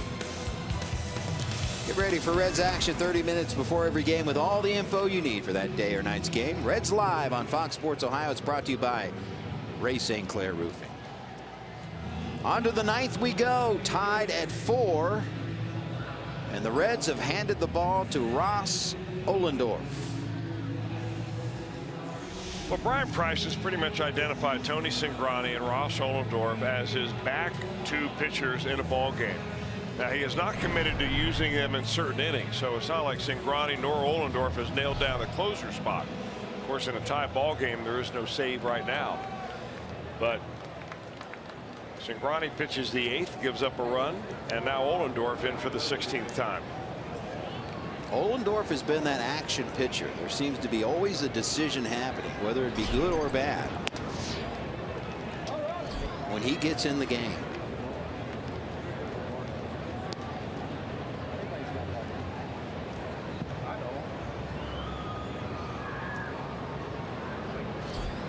Facing Jung Ho Gung. Gung homered his last time up. Just manhandled an outside pitch to left field. His 3rd home run of the season. He's also been hit by a pitch and flew out. How about Max Scherzer tonight? 20, count them, 20 strikeouts. Against his old team, the Detroit Tigers, in a matchup against Zimmerman, who used to pitch for the Nationals. So there are a lot of subplots going on. Woo. But he decided we don't need any subplots. Kozar. Almost a spectacular play. Pacheco probably should have got, well, he should have gotten off the bag because that ball went into the camera well.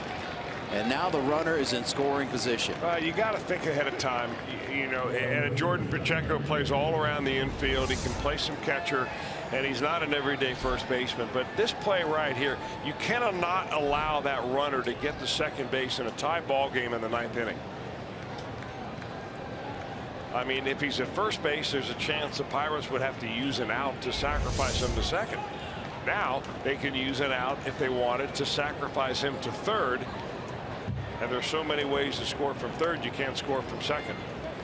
So an infield base hit and an E6 on the throw, allowing the runner to go to second.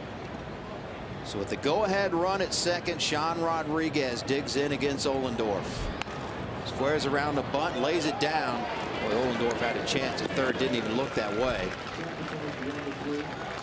The sacrifice bunt gets the runner to third with 1 out. Now, the good news is that you're at the bottom of the order here for the Pirates.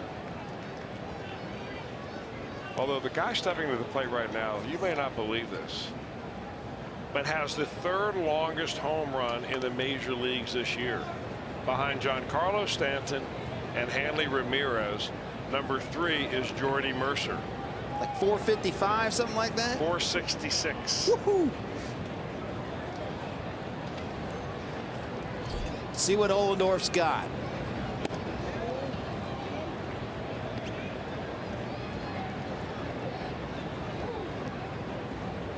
There's a time to ring up a strikeout. It's right here.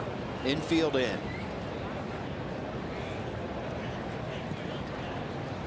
1-0 pitch. Blooper right side. This one's going to fall. Base hit Mercer. Go ahead run scores. 5-4 Pirates. Well, I guess turnabout is fair play. The Reds scored their first run of the ball game on a ball very similarly hit by Brandon Phillips that dropped into shallow center field. This time a jam job, but stays fair. And now pinch hitter Matt Joyce, left-handed hitter. Will step to the plate. Matt Joyce. Some people scratch their heads, perhaps, when he was signed. But Neil Huntington knew what he was doing because he leads Major League Baseball with 3 pinch hit home runs so far this season.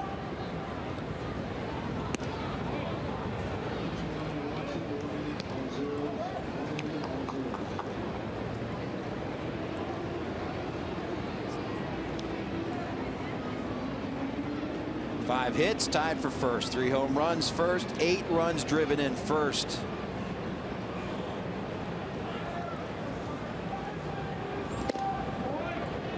I mean, it's really uncanny the start that Joyce has had so far this year. He hit 5 home runs all of last year playing for the Angels in 93 games. Played 30 games this year and he's hit 4.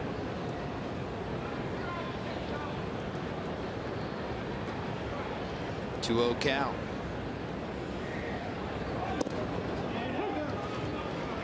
Two one.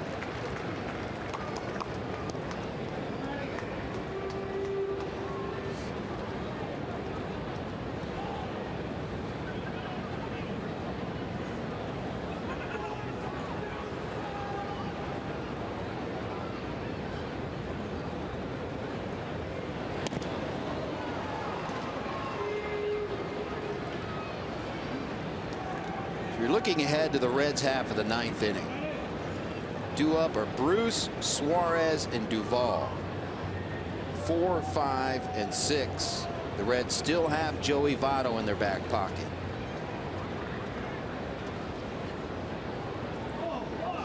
Swing and a miss. Happy birthday to James Robinson of Zanesville, celebrating number 74, hunkered down in front of the TV watching Fox Sports Ohio tonight. Happy birthday.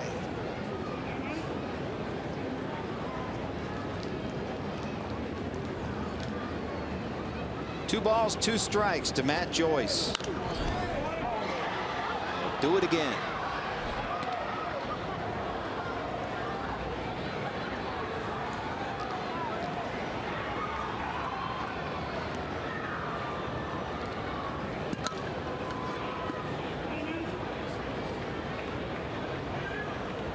Pirates have rallied to take the lead here in the 9th.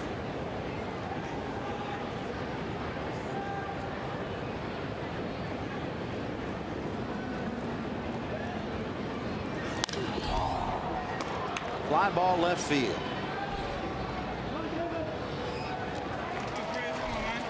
Two down.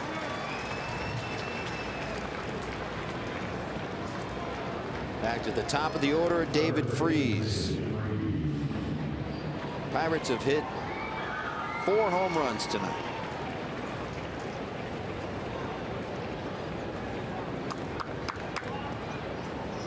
Three given up by Simon, all solo shots. Solo home run, Josh Harrison off of Tony Cingrani. 4 solo home runs.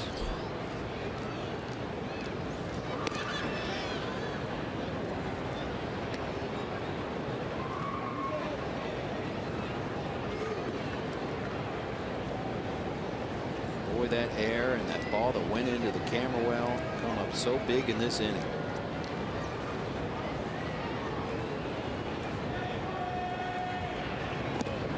Ball gets away from Barnhart. Throw down to second. Not in time. Gets away. Cozart there to back up. Wild pitch.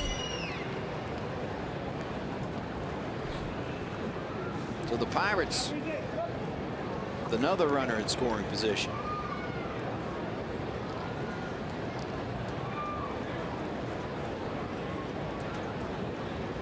Freese has one of those Pirates home runs. It came in the 5th.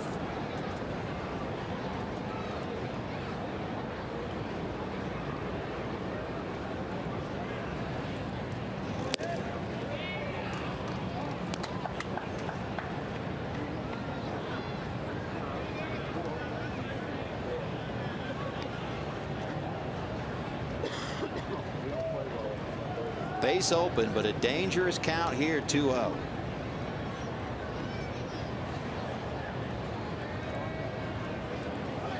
And he hit him. And he's going to toss him for Ollendorf.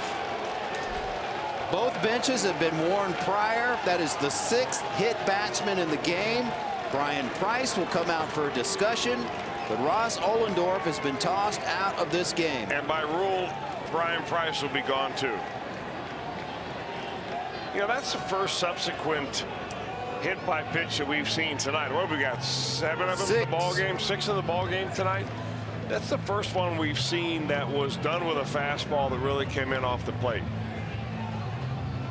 And Brian Price has a point right here. Ollendorf's in a 1-run ball game. He doesn't have anything to prove to David Freese by pitching inside like this.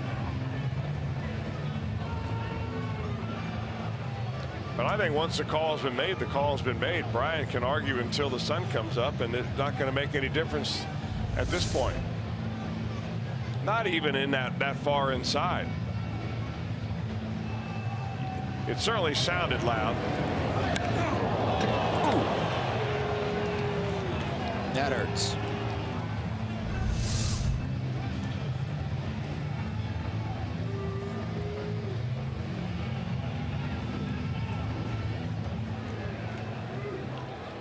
Well, in the meantime, the Reds need to get someone warming up on the mound.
Miller time, brought to you by Miller Lite, our Miller time moment. Max Scherzer against his old team. Justin Upton, a swing and a miss. His 20th strikeout of the game. Look at him. Wow, 20 of them. I can't believe they fit 20 on the scoreboard. Our Miller time moment brought to you by Miller Lite.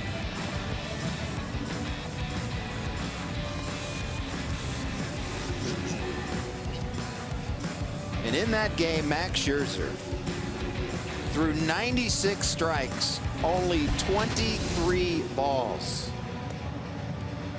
Mercy. Is he good? So the answer to the question as we went to break, who would pitch for the Reds? It is J.C. Ramirez, and he'll have all the time he needs to warm up on the mound.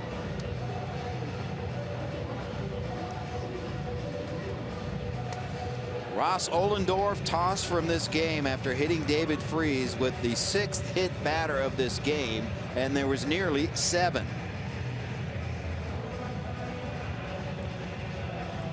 Four hit batsmen for the Pirates. 2 Reds have been hit.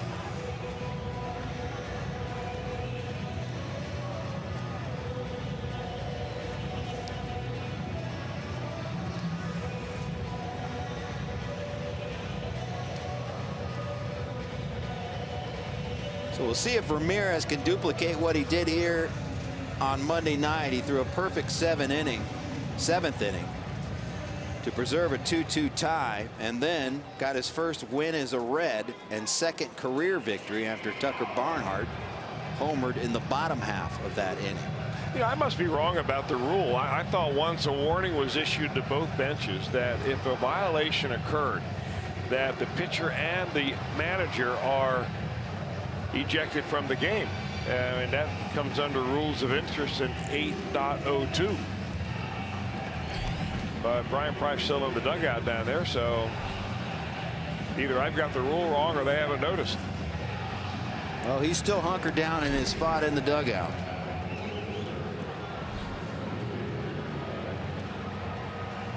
McCutchen seems loose, talking to the fans in the front row.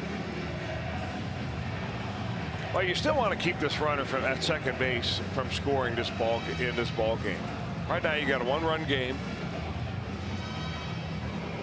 and looking ahead, you've got Bruce Suarez and Duvall due up, and of course, still Votto on the bench.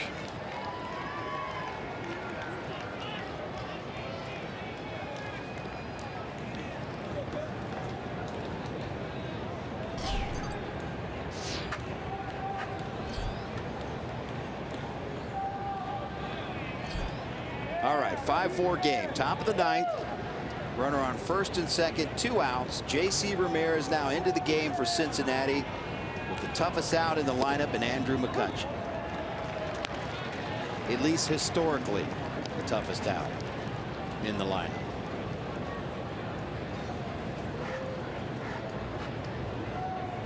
And he's ahead 0-1. Ground ball to third. Suarez is going to race to third base and make the third out of the inning. So here we go.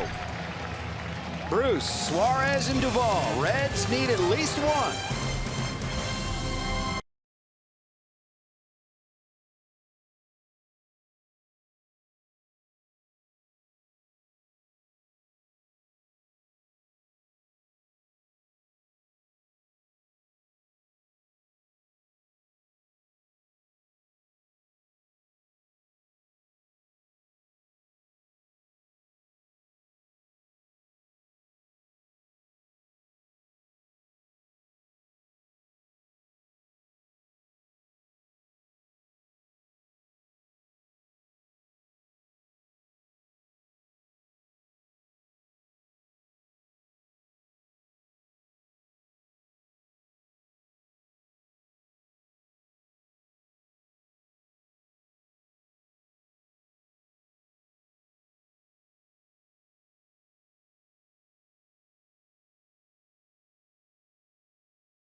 Bottom of the ninth, and he's the focus of tonight's Volkswagen drive of the game.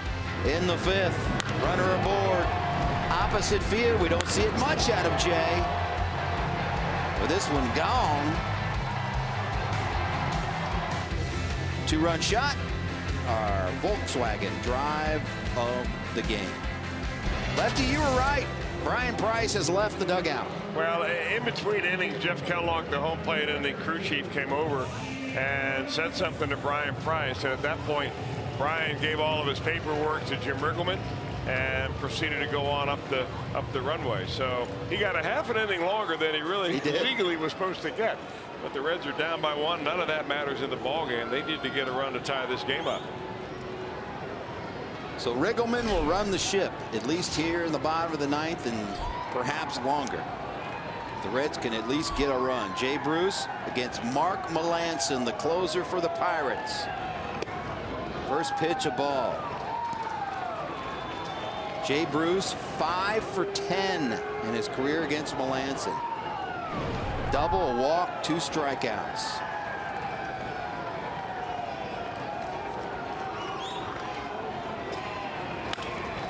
Into right and down for a base hit. Leadoff single, Jay Bruce, tying run aboard. The Pirates are playing a very deep defense right now.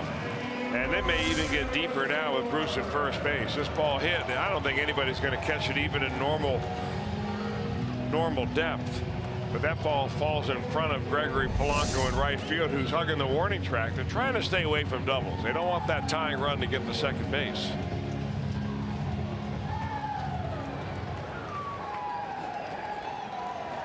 So the tying run aboard, and Eugenio Suarez in there. 1 for 3 in his career against Melanson.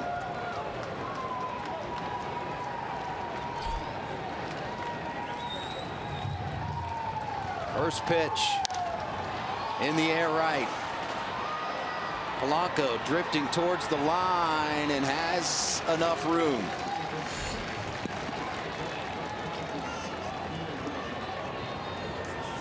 Brian Price's 6th ejection as a manager.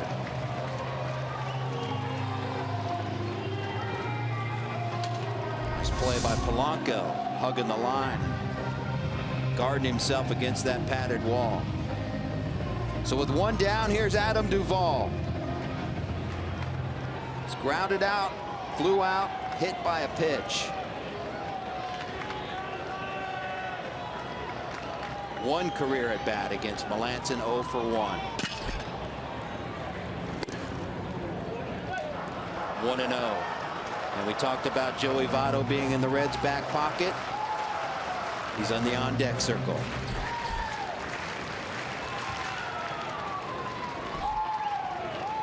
Unless there's a double play, he will hit for Jordan Pacheco.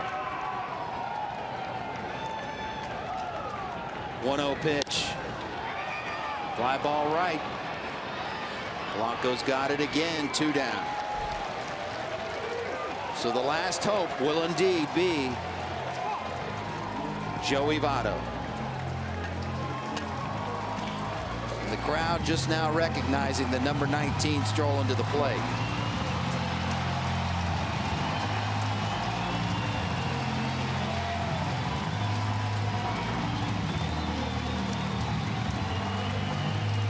Votto has faced Melanson 7 times in his career, 1 for 7. He does have a home run, a couple of walks and a strikeout.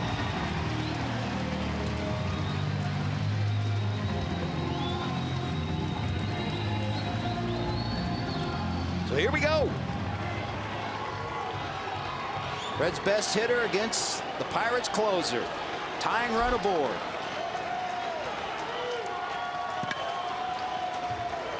First pitch to Votto.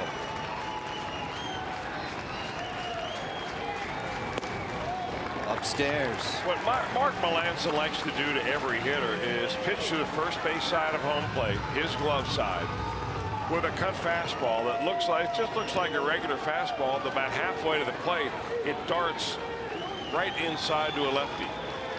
That's why you're seeing Cervelli pretty much line up on the inner part of the plate every pitch. Plays off, 2-0.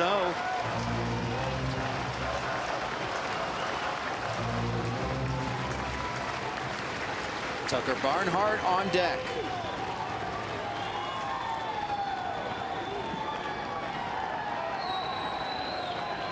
Two balls, no strikes. Tying run at first. 2 down, bottom of the 9th. 3-0.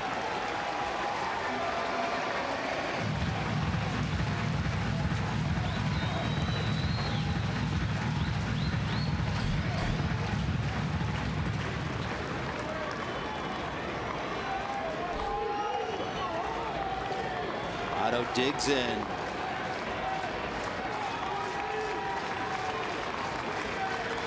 .30 pitch. Swing and a miss.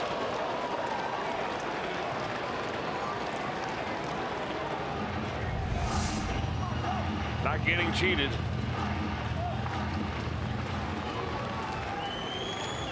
Big cut.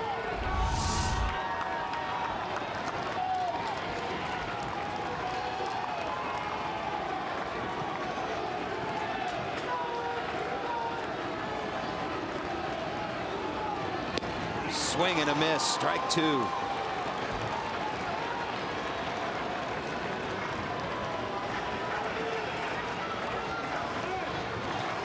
So it's come down to this. Tying run on. 3 balls, 2 strikes, 2 outs, bottom of the 9th.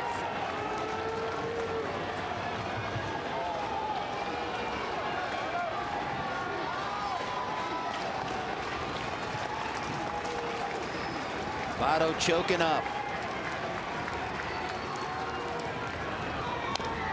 Fouled off.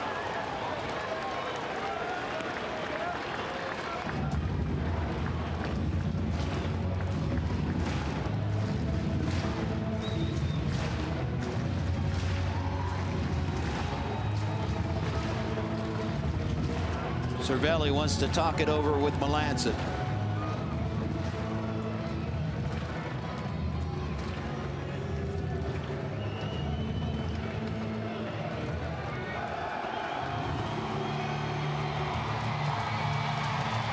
Anything in the gap's going to give Bruce a good chance to make it all the way from first. He'll be running on the pitch. 3 balls, 2 strikes, and 2 outs.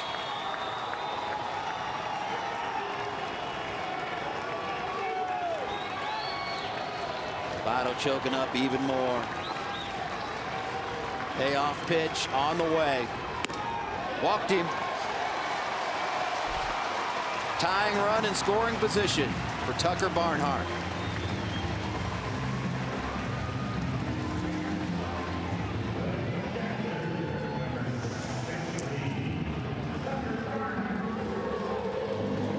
Barnhart with the go-ahead home run here Monday night. 7th inning home run. Can be the hero again. 2 on, 2 outs.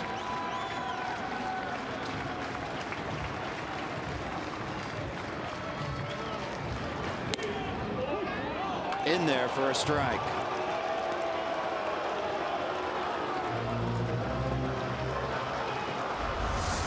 Right across the top of the strike zone there, and that is being liberal.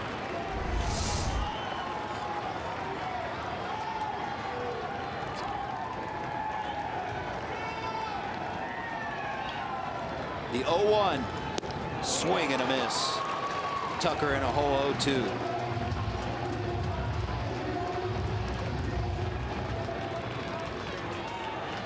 Well, you shorten up, you spread your feet a little bit, you shorten your approach, everything, and just try to put the ball in play and see if you can't drive that run in.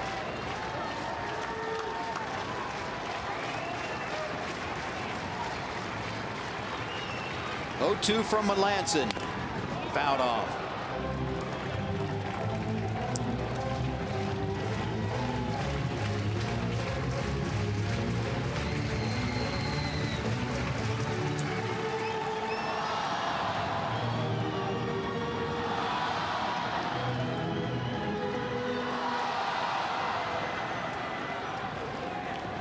Jay Bruce, the tying run at second base. Votto at first. Reds catcher Tucker Barnhart behind 0-2 in the count. Closer Mark Melancon. Reds trying for a 2-game sweep with a big hit right here. Swing and a miss. And the Reds strand 2. And the Pirates rally for a 5-4 victory to split this brief 2-game set a game apiece. Josh Harrison comes off the bench for a home run in this game.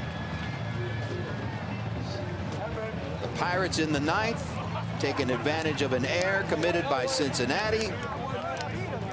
An RBI single, blue variety from Jordy Mercer. The Pirates claim victory on this night. Reds Live postgame is next.